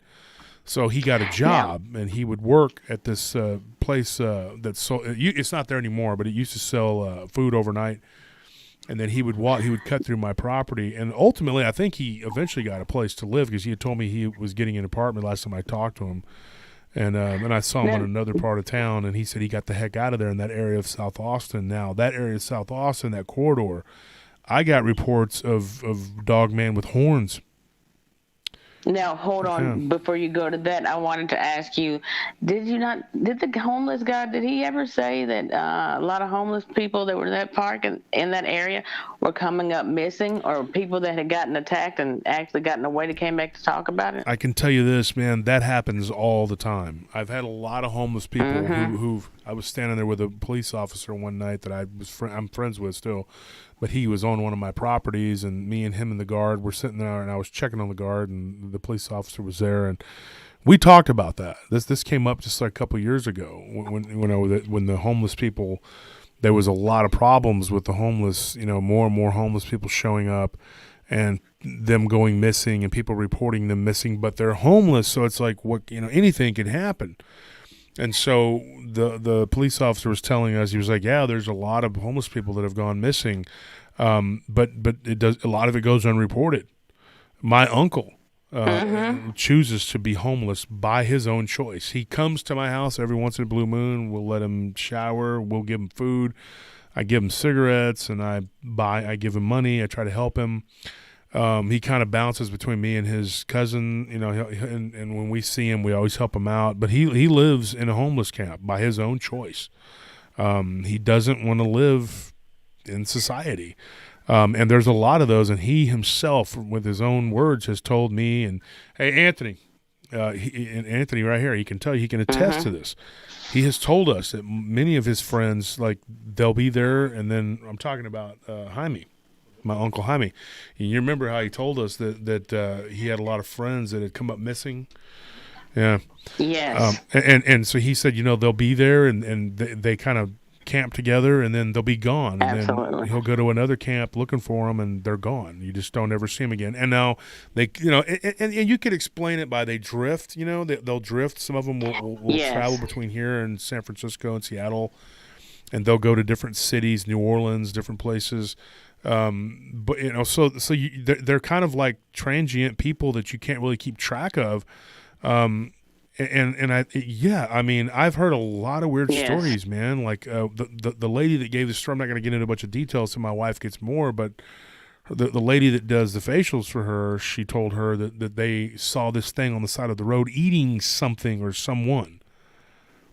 So, I'm not even going to get into that, but it's like there's so many stories out there. Yes. I was at the it's a sporting goods store here at the Academy, and I talked to this guy who was working there, and he started telling me, this crazy story that happened to him up in Washington, and you're just like, wow. My wife and my team and my family, everybody, they can attest to that. Every time I talk, I tell them, hey, I got a show, I give them a business card. 90% of the time, someone's got a story. Not always a big dramatic story, but enough to make you think that there's almost dang near everybody out there seeing something. And so, this whole thing where everybody's like, oh, you're crazy for looking at it, whatever. Well, I had somebody that works for, and I can't even say the company because it's a very large computer company they work for. And they told me that one of their supervisors had told them, hey, don't be talking about that. You know, we try to keep a serious work environment here. Then later on, a couple weeks later, they had some drinks. They went to one of the places here in Austin. They had some drinks. It's a place called Woodrow. It's actually a pretty cool place. I like it. That's why I threw the name out there. But anyway, they went to Woodrow's and they had some drinks. And that person admitted to them that they had seen something too. Right there on the outskirts of their property. Yeah. And they even reported to the security, and they're like, well, why did you tell me? And they're like, yeah, because, you know, our company, the higher ups, they don't want people thinking that they're, you know, this is an unsafe work environment. They don't want people coming to work. Yeah. And then they're like, hey, you know, you're more focused on what's going to happen to you in the parking lot rather than doing your job. So there's still kind of like this stigma attached to it. Sometimes when I'll tell people, and this really aggravates me, I told one of my servers the other day when she was all into it, and then the other server came up, and it was a waitress, and she was looking at me when I told her. I said, yeah, I saw this creature when I was like 15. What did it look like? I said, well, you know, honestly, it looked like a freaking werewolf. I mean, you know, most people don't know what that Dogman is unless you're part of this community. And she began to smirk at me and look at me like I was just crazy. I said, okay, and you're going to look at me like I'm nuts. And that happens. You have to take that chance because people are going to look at you like you're insane. And that's what I do not like. I hate that. I refuse to talk to my parents about it or even family because they really think I'm cuckoo for Cocoa Puffs and that kind of stuff. Like you would normally think, well, it's not that big of a deal. It's just your family. There's nothing to be embarrassed about if your family jokes on you. But it really is because they look at you like you've lost your mind, like you need to be in a straitjacket or something, you know? Mm-hmm. And then when they bring it up at family functions, then it gets embarrassing. And then it's like, oh, my God, like now I need to deny this and pretend like I have no idea what they're talking about because they think it's funny. Yeah. And they think you're crazy. Yeah. Yeah, and I can't stand that. And to me, I just think about it and I look at it like, you know what? A lot of people can be really small-minded because when you look at, and I'm a Christian myself, but I'm saying like when you look at the fact, like people look at Bigfoot and Dogman like that's a mythological creature or it's just fake or they don't believe in that. But like I have told my parents and like I've told a few other people, when it comes to stuff like this, keep in mind that the Bible speaks of dragons. That is something that most books today would say is mythological. Or talking serpents. Some people would say that's mythological. Yeah. The satyr is actually mentioned in the book of Isaiah. I can't remember what chapter that is in there, but all I'm saying is that there's a lot of things that people look at and they think it's ridiculous, but there's so many things that for those who say, well, I don't agree with that, I don't believe. Well, your book is supernatural. Mm-hmm. Some people say that the wheel in the middle of the wheel, and who was that? I can't remember. That wasn't Moses. What was it again? That was Ezekiel. Ezekiel. Did you say the wheel within the wheel? Yes. Yes. Some people say that was a UFO. Yeah. I mean, according to ancient aliens and some other people who are of that belief system. So the goat man, that's a satyr. People don't think about that kind of stuff. And that's not to mention the book, the animals or creatures that's going to come up out of the abyss, supposedly in the book of Revelation. Yeah, and they've opened it. CERN. Yeah. Mm-hmm. Yeah, and absolutely. And these guys, this and more are things that me and Bettina are going to talk about when we record, and I'm hoping to do that real soon. And it's gonna be on the Friday podcast, and we're gonna get into a lot of this stuff. We're gonna talk about all these things that we're talking about right here, but we're gonna go into depth about it, and we're going to talk about more about your encounters and what you've seen. Absolutely. Yeah, and so tonight, though, I have appointments set up to record with Vault. So, Bettina, okay. I appreciate you coming on, and you. Thank you. Me have got to get together so we can get this done. I am just stoked. I'm looking forward to it. Just this. I am too. This bit of conversation right here. Yes, I feel like I'm just on a regular phone call right now. Well, this is, But and we've yeah, talked about all this on regular phone calls. So it's like, it's interesting, and I still want to pick your brain about some other stuff too. So I still got to give you a call as well. I'm so happy that you called me on the show, and I always enjoy coming on the show anytime I'm on. And I just wanted to give a shout out to my friends that are out there in the audience. I don't know if Marvin was out there earlier, and I see Noogie and Lieutenant Steve Riley. It's a Carlitos, quite a few of y'all out there, and I appreciate y'all. Marquetta showing up tonight. I really appreciate all you guys, and make sure y'all just keep coming back and showing Josh love and support. And other than that, y'all will see us working together some more. We're going to have a pre-recorded show like he was saying. And if any of you who are not a member of the group, if you're interested, my group is Crypto Normal Encounters with BMOS. Just search it on Facebook. And I will be getting videos out on YouTube shortly. So other than that, that's it. yeah, and I'll save a few of those encounters, and we'll have a heck of a show together, Bettina. I know it was a great time when we did it up on your show back in October, folks, and I had a good time on your show. I always enjoy working with all of you guys. And let me say something else while she's on the air. Me and Bettina, we had our bumps in the road because, we had that I had that big beef with Marvin or whatever, but there were other people pulling strings, and I got to say that. There was other forces at play there. And Marvin was being manipulated, and so was I. And then at the end, we're sitting there going like, good gosh, we got played. But the thing is, all those other people that you named, we were at odds at one time. And you know what? I don't hold grudges. I work with anybody, and forgive and forget. That's what Jesus told us to do. I love Marvin Allen. I think he's a good guy. And he came out there and opened his heart to me. Told me the truth, like, look, man, I'm this, I'm that, and I'm like, I was in tears, and you know that. I'm a sinner. We're all sinners. Yeah, you were. And we forgive, and I understand him, I understand where he's coming from, and so I thought that was a great experience because I felt like it was necessary because two sides, you guys both got to kind of break it down and kind of try to get an understanding of each other. And you mediated that, and you brokered that piece, and I appreciate that. You were a big part of that, and I want to tell you thank you once again for that.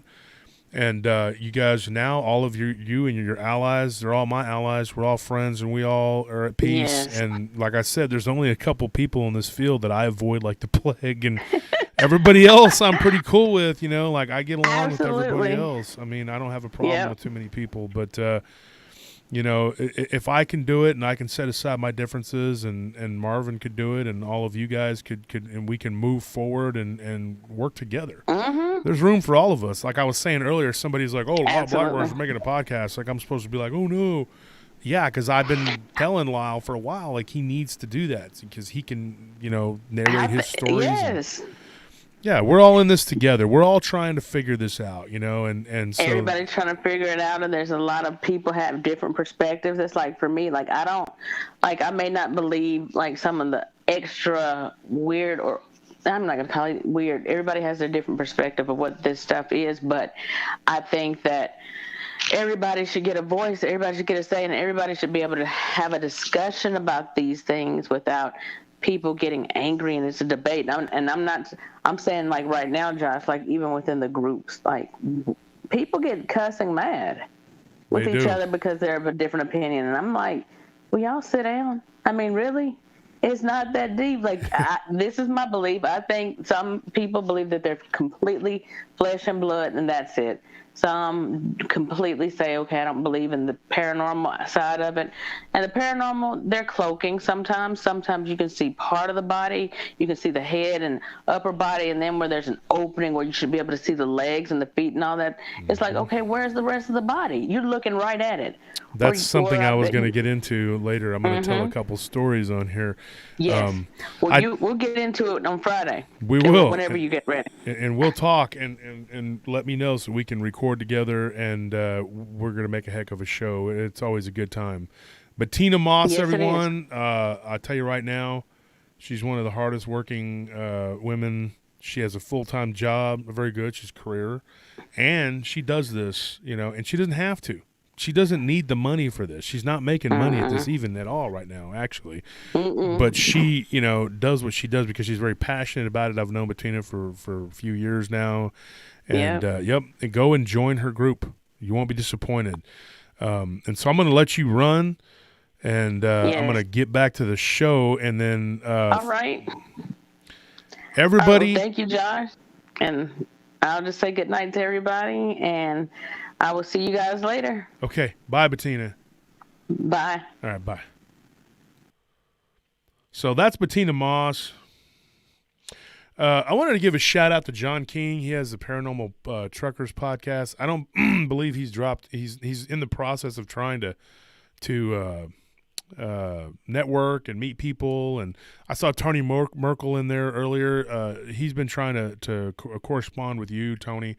He's trying to get the big hitters and get their opinions on how to do what they're, you know. He's hit me up and picked my brain for many ideas and things, and I think he's got a good idea. He's a truck driver, and he's about to have a baby. And so it's going to happen anytime now. And so I'm going to give him a shout out, John King, Paranormal Truckers. I'm in his group. I'm an admin, but I'm an admin in a lot of groups. But John's got a very good group, and everybody, John King, he was in the chat room a minute ago. I don't know if he still is, but just want to give him a shout out. So go and join his group, Paranormal Trucker Podcast. There's a lot of cool stuff there too. There's just so much content out there, folks. And I am not a greedy person, and I'm not a selfish person. I don't have an ego like that person that attacked me in Lon's. I thank you, Vincent Richardson, for kicking that comment out of there and getting rid of it quickly. But she said something about I talk too much, and then somebody said, "Oh, he's got such an ego," or "What an ego on that guy," or something. I'm like, dude, I'm very passionate about this. Okay, I'm not here to win a popularity contest. I just want to talk about this. I enjoy talking about it, and I think that if we could all just have discussions like me and Bettina did, I think that things would be a lot better than what they are. Bettina's a very good friend of mine and Nellie's. Now, one of our really good friends.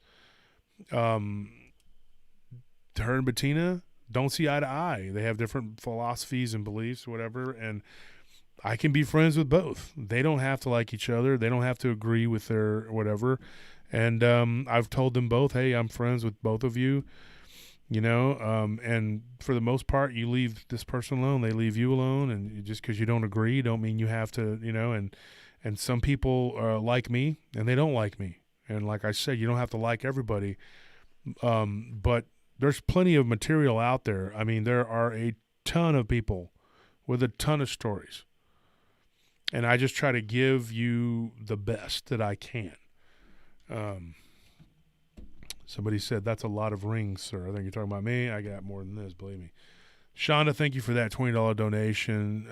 JZ72, Holly, Eric, thank you for your donations. I appreciate it. Everybody that donates, it helps the show and it helps it to keep going.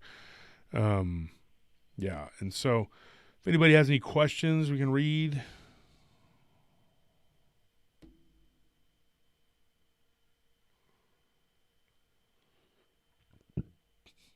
Let's see what we got here.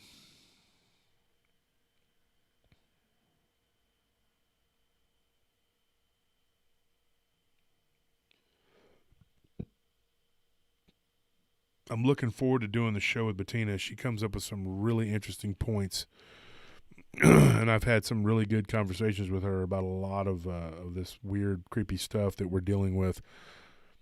I believe in both. I believe that there's physical, and I think that there's spiritual, metaphysical, whatever. But even metaphysical can manifest as physical.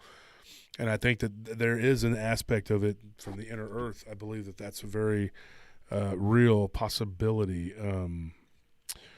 I don't know what you guys think. Tell me what you think.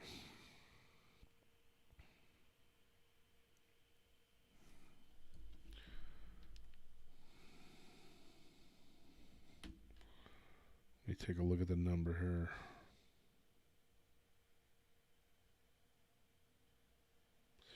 How did everybody like the Mandela effect? I got a bunch of people sending me information about the Mandela effect, and we actually didn't even get through all of our Mandela effects. I mean, we had a bunch of them down that we were going to do, and it just didn't. We didn't even finish, man. It was like there were so many.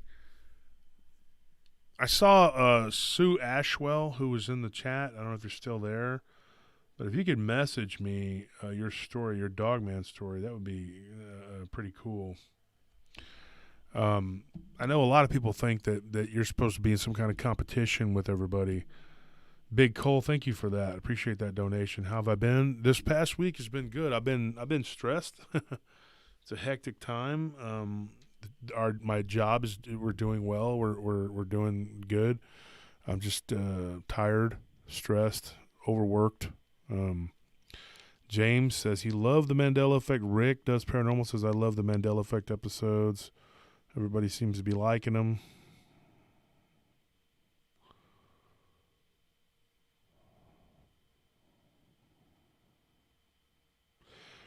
I think so.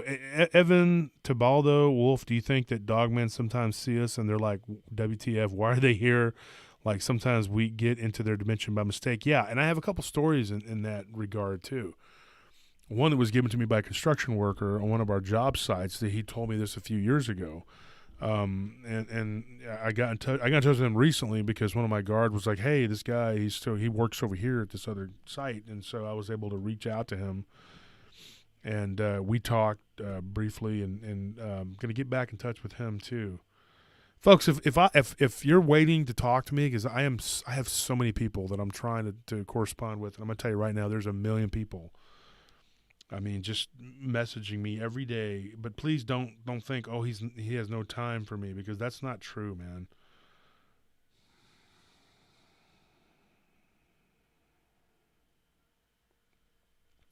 So Tony Merkel just sent me something here.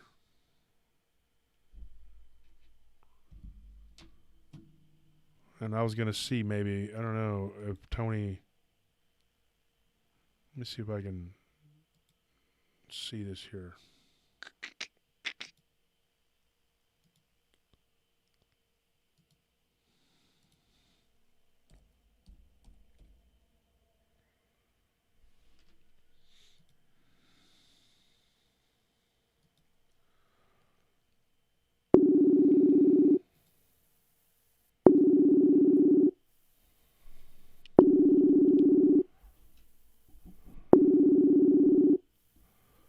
Oh, none taken, JK.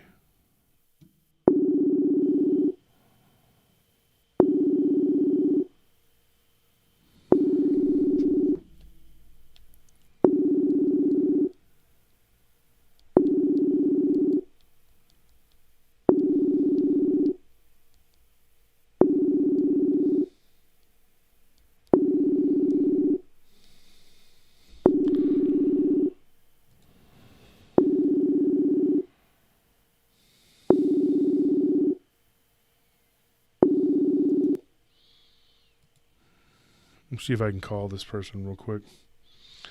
It looks like he's got something pretty cool that you guys might be interested in, and I love to give my fans the best of whatever. Whether it's my show, someone else's show, if there's something on there that's cool, man, I'll tell you what, I want you to be able to experience it. I want my fans to get the full experience of everything. I want you to have the best. I want you to enjoy your life. I want you to be happy, and if this is what makes you happy, I'm here because it's cool and we like it and it makes us happy, then let's do it. You know what I mean? And so I really want I want you guys to experience the best. I do have an update with Charlie, with the action figures. Charlie does. People were asking about this because Charlie keeps making figures of different people. He has his own line called Paranormal in Plastic. That's what he's calling it. For a while there, he did have the Paranormal Round Table logo on there. Some of those figures that he's made as of late, I have nothing to do with those. That's his deal.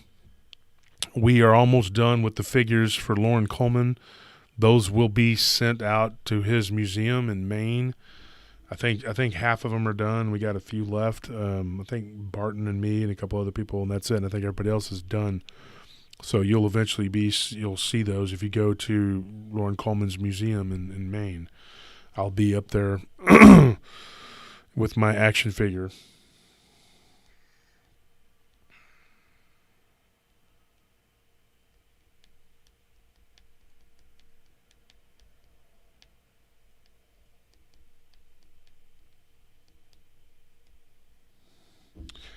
And Evan Tabaldo says, love you guys. Sorry I've been MIA for these last few months. Evan Tabaldo, thank you for that donation. Where have you been, Evan? Just decided to blow us off, huh, and live life? Is that how you do it? And Troy H. says something here. He says, have to wonder if they are multidimensional beings, not fourth dimension as much as parallel. It could be both. Because think about it. Our dimension has our universe, where it has 11 dimensions, right? Then each parallel universe has 11 dimensions. And I had someone tell me, and I don't know how true this is, but they said that they interacted with beings from a parallel universe that were not only from a parallel universe, but that they were from a different dimension than ours would be in their parallel universe. Not like the third dimension like we are in this universe, but these creatures were from a higher density from a parallel universe. Wrap your mind around that, And this person's a molecular biologist that I talked to. And so it's, it gets real. And I actually hung with him for a while. We were talking and about quantum mechanics, quantum physics, which are actually two different things, but they bleed in, And so we're talking, and we were going into all this, and he was like, man, he goes, where did you get your degree from? I said, I don't have one. And he's like, well, but then again, and then eventually he started going over my head with all kinds of stuff. And then I'm going like, whoo, okay, dude, you're watching Jeopardy, and you're like, okay, pick cartoons, dude. Pick cartoons. I can get those every time. But this dude, he was, that's from David Spade. David Spade did a stand-up, and he's like, he starts getting all flustered watching Jeopardy because you think you got it, and then people start getting in over your head. Yeah, Michikaku. Michikaku is actually his name. His guess is Michikanu, but it's Michikaku. He's a Japanese scientist, and he talks about string theory. He talks about the parallel universes and all that. And I know that Stephen Hawking is also a very controversial figure, and I'm not saying I subscribe or agree to all of his work, just like I don't subscribe to everything Zecharia Sitchin says. Okay? But I have read The Universe in a Nutshell, and I've read a lot of other books, and so I do understand a little bit of what they're talking about. Well, a lot, I guess, but the point is that we are not, I'm not saying we live on the back of a giant turtle, but we are definitely supernatural in the terms. People don't get it. And the Bible and every other holy book tells you that. The Bhagavad Gita tells you that. Every book you read, the Quran tells you that. There's books of esotericism and mysticism and everywhere, in every facet, everywhere you look.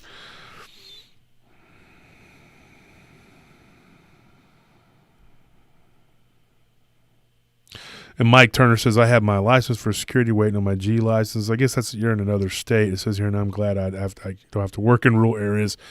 It can be exciting depending on what you're doing. Yeah. Yeah, it says Sean Stanton says Kaku did quantum theory. Yeah, he definitely did.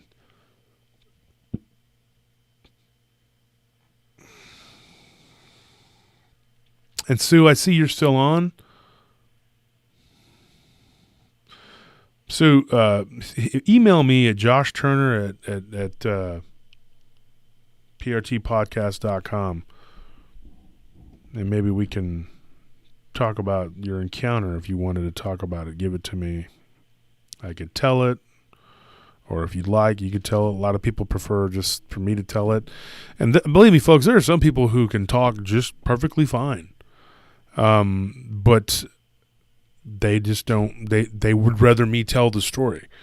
They'll go on other people's shows and tell their story, but they want me to actually tell their story because, and I appreciate that's like a compliment. Evan says, we know that CERN is evil for sure. I'm surprised. And let me tell you something about that. I was at the planetarium. I love planetariums, really cool. And I went to 3 different ones on one trip. I went to one in Reno. I was at one in Roswell, and then Reno, and then in Denver, the Museum of Natural Science, History, whatever it's called. I think I don't know what it's called. It's a big museum there. But we were there, and they at the one in Denver, they had a big old thing on CERN and just how great it was, and how awesome the work that they're doing. But what we're hearing is, okay, Mike says he's in Miami. Hey, Mike, how's the weather down there? Probably not as cold as it is here all the time. Here, this winter's been cold. So he says, the evil for sure. I'm surprised they haven't tried to manipulate time to go back and stop the crucifixion. Well, just wait. If they could figure out a way, I mean, who the heck knows? Anunnaki Bro says, still hosting the Dogman conference in Fort Worth. If we could get through this pandemic, then yeah, me and Lyle and Ken and everybody, we're all on board with trying to get that done. And I even got Bartonelli who agreed to come, and he said if we can get it going, he'll show up and we'll be there. They'll be signing books and whatever. And we're going to have as many people on there as possible. I'm also in the works. I'm going to be talking with Ron Murphy after we worked on the show with Lon Strickler. I'm going to be having him. I'm going to get him to come on. I need to get him on here. And I had been planning on for a while trying to talk to Steve Stockton, which we've been corresponding, but then he got sick. He had the flu. So that kind of was put on hold. Brian Bowden's another person I want to get on and have him come on and talk. There's so many people that I have plans to work with, and I'm just trying to get through it all. Ryan's been kind of sick lately. I've been needing to record with him to go and do the water cryptids episode. But tonight, I'm going to record with Vault, and as soon as this show's over, and then he's going to be we're going to be recording, and he's going to be on the show on Friday. And don't miss it, because Friday, if you listen to our show, he's going to announce what he's got going on Saturday. He's got something big going on Saturday, because as many of you know, he bought Dogman Camps, and he changed it, and I guess he bought it from Dark Waters, and so they have this whole channel where they show these cameras. He's going to talk about some of the things that he's seen on these cameras, and then he's going to talk about some reports he's gotten, and he's going to talk about his own personal stuff. And so who knows how long that's going to go. That could end up being a 2 or 3 part show. And folks, everybody's been messaging me, and this is something very important I want to say too. People are asking me constantly about the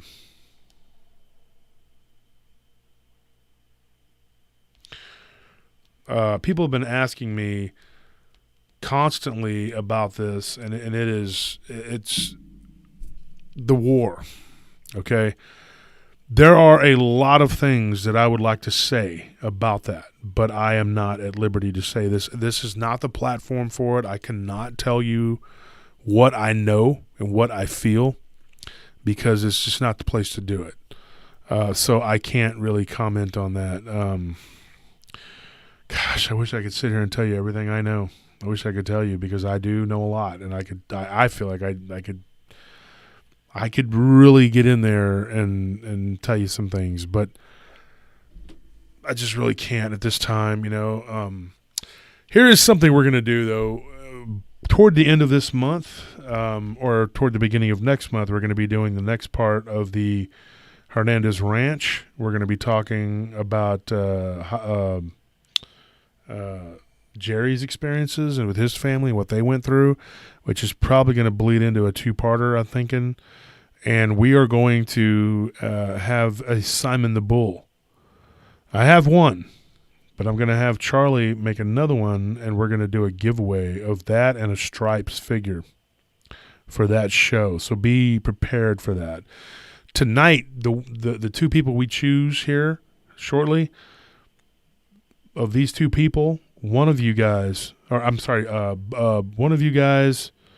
going to be chosen by me, another person is going to be chosen by an admin, and then you can message me, and I'll send your stuff out to you. It's PRT swag, and of course a book. And I'm gonna actually let you guys choose who you want, which book you want. One person that's chosen by me will get a Lon Strickler book, because I just did the show with Lon Strickler and I wanted to help promote him and his work with the winged cryptids in Chicago. And the other one, I'm going to let you choose. You can choose which author you want. Tell me, and I'll see if I have it on hand. Like I said, I have about 8 to 10 authors, okay? with a lot of different books on a lot of different subjects. And I just reordered from Lyle, Barton, and Nick. And I have a fresh box of books over there from Linda Godfrey. So, let me know who you're looking for. I haven't opened the box yet, and so I don't have those to give away yet until I process them. But I have the other books. So just let me know. Hi, Crystal. I haven't seen you in a while. What the heck is going on with these freaking lights all the time? There's no reason why that should be happening. It's weird. It's annoying. I don't care if it's paranormal or not. It's just weird. Frustrating. Pete asks, how is Linda? I haven't spoken to her in a couple months because I've had my own health issues and everything's been kind of up and down. And, hey, Vincent, how you doing? I talked about you earlier, Vincent. I appreciate you kicking that person off that's always stalking me. Yeah, my neck. Need to keep praying for Linda. Linda's health is not the best. And folks, it's just one of those things. Cricket says, I would love a Nunley book. I only got a few of his left. Another thing I was going to announce is that I am going to be, me and Barton are going to be selling one of his, I think it's the last one we have, I believe. And it is the Mysterious Kentucky first edition. It goes for about $1,000 on Amazon. I'm going to sell it for $800, and it is autographed. Okay, that book is like $1,000 on Amazon. Okay, unless they've sold the last of them. They had a couple of them for sale, and they were like $900 and something, and they're unsigned. This one is signed by Barton Nunley. If you'd like, I can write a blurb on there and sign it too. And we're selling this one for $800, or we're going to auction it at $800. So whoever gives us the best offer, by the end of March, that's who we're going with. Okay. The best offer we've gotten so far was a little bit below $800. So I'm going to start at $800. I think it should get at least $800 because it's autographed. And it is, I think, the last copy, because one of them got stolen when my backpack got stolen. And the person that stole it probably didn't even care about it. They probably just thought, what is this? And threw it out and, kept stuff that wasn't worth even a fraction of that. But we are selling that book. And that book is just going to go to buy more books and stuff for our giveaways from my end. And then Barton's going to get his cut. And even though he's such a nice guy, he told me, don't even worry about it, just keep it. And I'm like, no, I'm not going to do that. So if we sell it, we're splitting it 50-50. And I'm going to use my part to continue to support the show and to buy more books from people like him and Linda and Lyle Blackburn, so we can keep doing the giveaways. Kenny Irish is in the process of writing another book. I don't know if you guys watched the show that I did with Phantoms and Monsters on Friday, but Kenny Irish is in the process of writing International Cryptids. If it's anywhere as good as American Cryptids, it's going to be a good book. So that's another one you got to check out.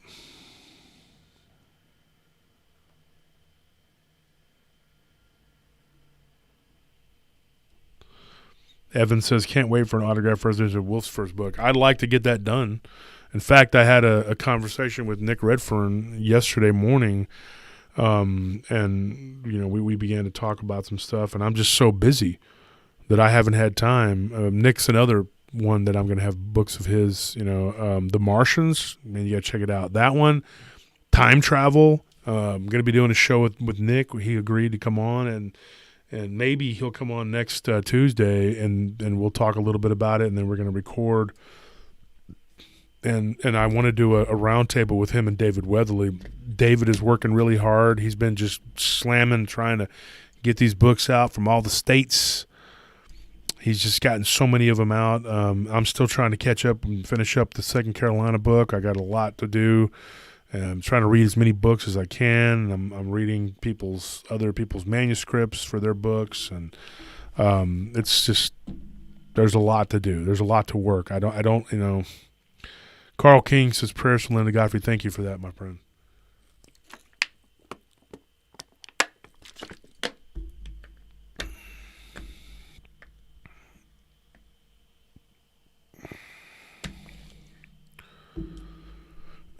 Mike Turner says if there's anyone who has the nerve to do field investigations, you need to hook up with Nick Valente. You sound a lot like him. He goes out there. Nick is a real guy. He's a real man. Let me tell you, I like Nick. He's a good friend of mine. Nick Valente, great guy.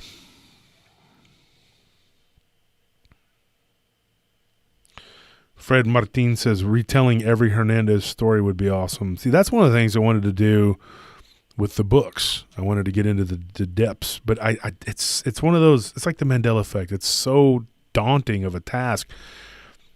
How do I start?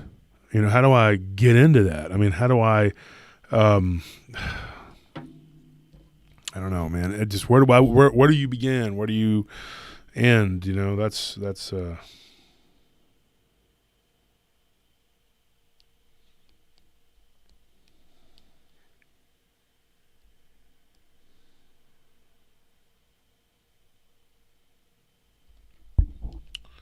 But anyway, let me see that real quick. Oh, yeah, there it is.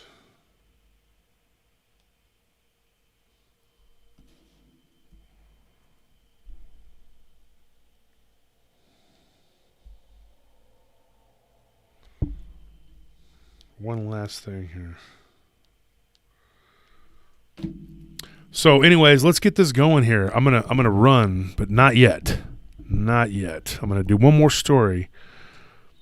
But I'm gonna pick. I want one of my admins here. How about you? Let's see who we can pick here.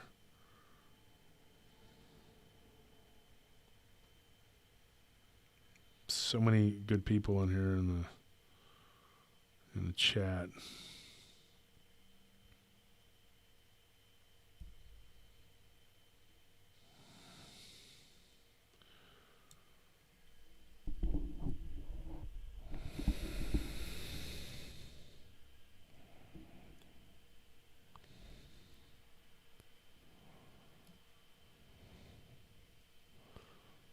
Go ahead, James.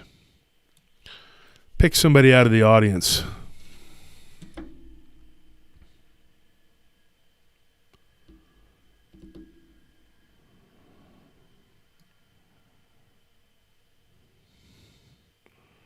While James is doing that, I'm going to pick someone.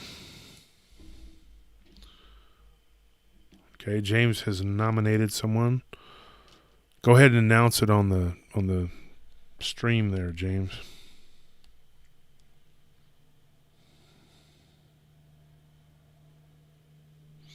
He says, I'm going to nominate Julie S828.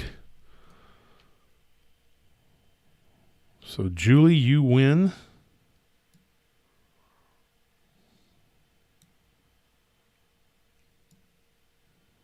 And, Julie, I'm going to give you the option of what book you want.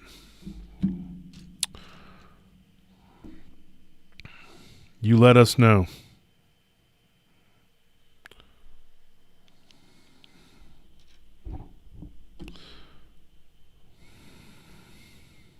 Very possible, Nirot. Am I saying it right? Nirot? Nirot.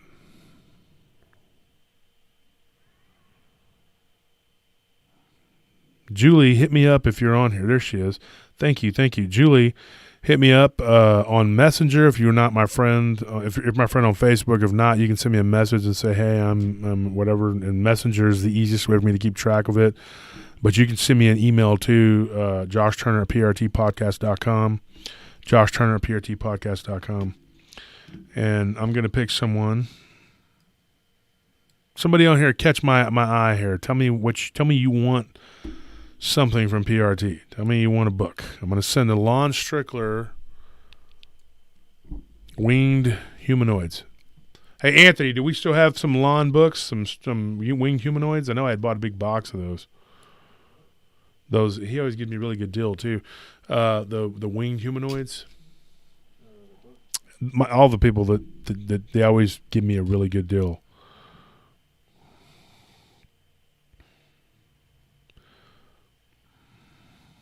You know, Jody and Mike Turner. You know, Jody and Nick are both in the NADP. I'm not an official member of the NADP, but I do support them, and they support me.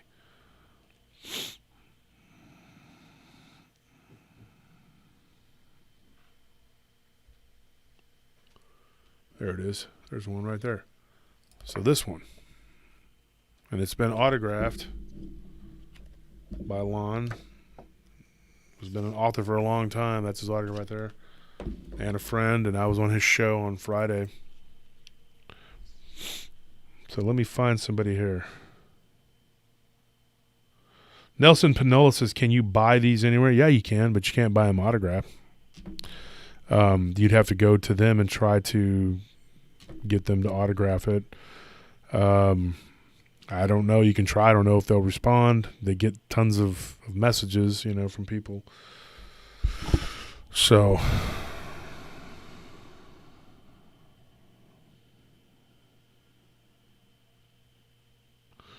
somebody who hasn't won before. Because I see here Rebecca Souza, thank you for Mondragon. That was actually my stepdad's last name, Mondragon.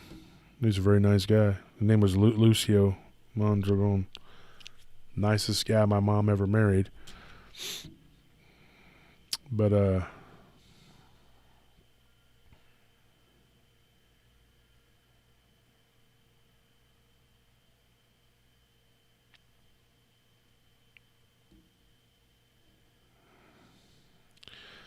just let me know if you haven't won before. If you're somebody who is not won. Dark Woods is making a case here. Look at that.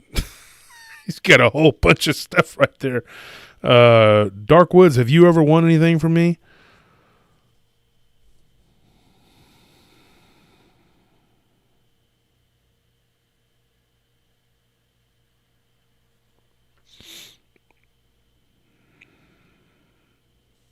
And I'm about to actually make a deal with a friend of mine named John Bankhead, who owns almost 2,000 books of the paranormal from every author you could possibly think of. And I'm thinking about buying his collection. And if I do, that way I can just read those books instead of having to read the books that are autographed, because I'll get my own copy of the autographed book and I'll keep it, but then I read it. So then, you know, I'm like, okay. So I'd rather have mine in pristine condition. You know, I can get more, but I just would rather not, you know, and I'll just order them without autographs on them and just read them. So I was thinking about buying his collection and just reading them all.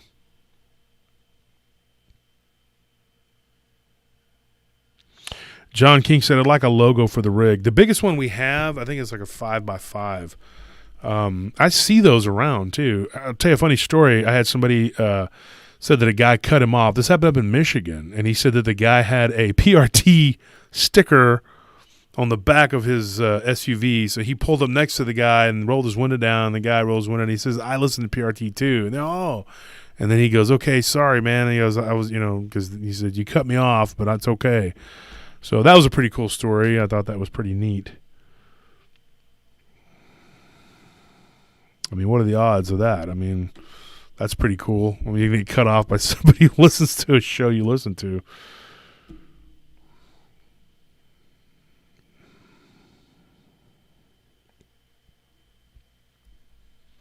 I don't want to pick somebody and then I feel bad about because if I pick somebody, then people think I'm snubbing them. That's not the case. Please don't think that. Michelle Arbor and Michael Alexander both said they've never won. I'll tell you what, I'll pick both of you. How's that?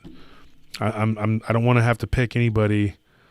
I don't want to pick somebody over somebody else. So, and Keith King says he's never won either. And you know, hit me up, you guys. All right. And I'll send you a Lon Strickler book. Michelle and Michael. And we are going, Keith. Here's what you can do, Keith, to win. and for you too, Dark Woods, and everybody else that's trying to get on there. We're going to drop the link to this show in the Paranormal Roundtable group. And even though it says we're at 7.3 and it has for over 2 months, they're lying. Okay, I'm telling you right now, we are well beyond that. And it's very frustrating that they have frozen that number on there. I don't know why they're doing it.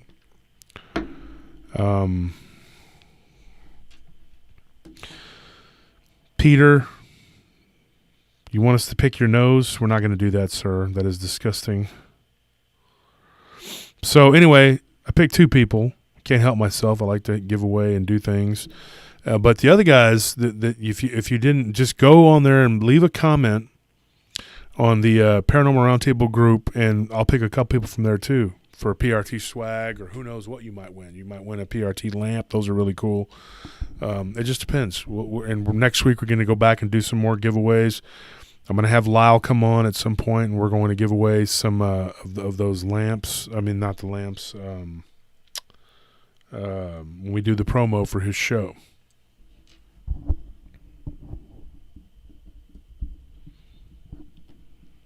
We're going to do the DVD, the Ken and Lyle DVD giveaway. We're going to be doing that again. And tune in next week. We're probably going to have Nick Redfern on. So, yeah.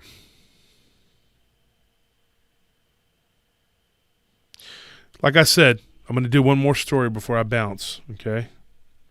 And this is one I was going over with my wife.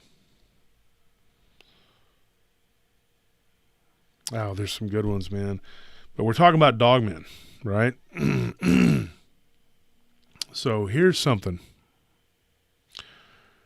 This happened up in Mississippi. Or down in Mississippi, or for us, over in Mississippi, however you want to say. This person had this weird encounter that was going on, and I believe it was in Tupelo, okay? I'm pretty sure that's where it was at. Anyways, in Tupelo, Mississippi, this individual had something that would come to his window at night, and he was living alone. He had recently gone through a divorce, and his wife had left or whatever. And this thing had gone to his window, or was at his window, and it was like making like he could hear like what sounded like little pebbles hitting the glass. And he didn't have gravel driveway or anything like that.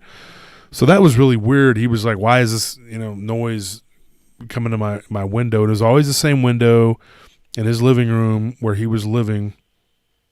And he said that it just was persistent, And he didn't live in town, but he lived kind of on the edge of town or whatever. And so what he told me was very, very weird. It was a very weird story. And there's more. It gets more in depth, and there is a lot more to it. And I'm hoping to maybe either get him to do a set with me, or maybe I can just tell his whole story eventually. But get this. He looks out the window one day, and he sees what looks like this gray werewolf-looking creature. He goes, the only way I could describe it is just like this grotesque-looking werewolf-looking creature. And he says, and then I saw it turn really quick and move away. When it's walking away from the window, it had no legs. It was just a torso. It was just the upper body, this with that muscular kind of up, shoulders. But he said it was kind of had a thin waist, and muscular arms, but they weren't like, huge built arms, but they weren't scrawny little arms either. And he said that it was weird. It was like it was walking away, and he said it had no torso. Now, this isn't the only time he saw it. It was another incident when he was sitting on his porch one day. He was smoking a cigarette, and he went to thump his cigarette, and it hit something, like literally something that was standing right there by his deck. And the cigarette hit it and fell. And he goes, just like if you would have thrown it against a wall and it hit the wall and it fell. And he was like, what the heck was that? That was weird. And he heard something kind of, kind of snarl and growl that sounded like canine. And so he got up and was like, whoa, and he ran inside. And then he felt his whole house shake. He said he didn't live in a real big house, but it felt like something banged against the front of the house. And he couldn't tell exactly where it was coming from. It was like the whole front of the house was being hit at one time. And it scared the crap out of him. And then he told me that he went out in the backyard one night to water his grass, and another weird thing happened. He saw what looked like an arm, a hairy-looking arm, reaching over to try to undo the latch on his back, and he ran inside.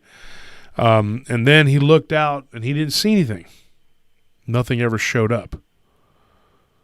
But that's weird. And he saw the disembodied torso thing one other time when he was getting in his vehicle. He saw it like walking up toward his vehicle, or not walking because he didn't see any legs. It was just like this disembodied creature, and where the eyes were, they were just white. So, yeah, I mean, think about that. I don't know what that is. But yeah, it was pretty creepy. And there were a few other things that happened too, but they weren't werewolf type or whatever. It was like poltergeist type stuff that was going on in the guy's house. And we could go on and on with that, but I got to get going. I got to record with Vault so I can produce some good content for you guys on this Friday podcast coming up. Folks, everybody, thank you for coming on to listen. Thank you for showing up to listen. I thank Bettina Moss for coming on. And somebody said Tupelo was where Elvis was born. I said Elvis earlier, and then Tupelo. That's weird. Isn't that weird? That's one of the stories I had plugged to do tonight, too. Didn't even know that Elvis was born there. I didn't know that was where he was born. Huh.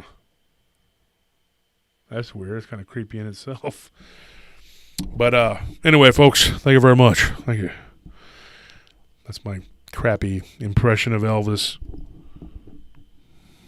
But yeah, thanks a lot to everybody who likes and subscribes and supports. Thank you for the donations. I appreciate it. Those are greatly appreciated and always needed to keep going and to keep us, because we actually do lose money when we do the show. We lose money because we're not out there working and doing what we're, well, more so with Anthony, but I mean, it's just, he's got to be here to help and set it up and do all what he does. He's a godsend to us in the show. So everybody, I appreciate it. Sue, thank you. Yes, please do get in touch with me. Keith King, if you would like a book, I had chosen two people. And y'all were all three right there together. I had chosen two people, but I'll give you one too. That's fine. I'll do it. I'm a generous guy, man. I'm not going to deny you that. See if you can hit me up on Messenger. And if you can't, Keith, then get me on at email. And just send your name, your address, and all that, and I can send you a copy of the book. Along with the other people that I chose. Let me see if I can get to them. There were two others. Michael Alexander was one of them.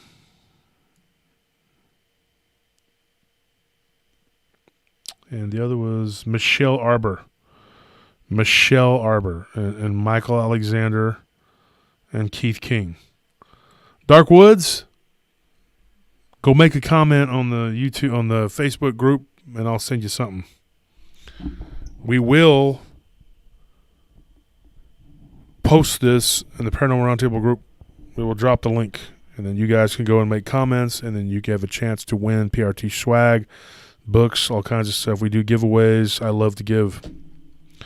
It's the right thing to do. You got listeners as loyal as you guys, Patreon supporters, people that do everything that y'all do to make this show what it is, telling your friends and your family about it and being so loyal. Yeah, that's what, you guys make the show. And I actually do need more people to comment on the links in the Paranormal Roundtable group, because it's the same people always commenting.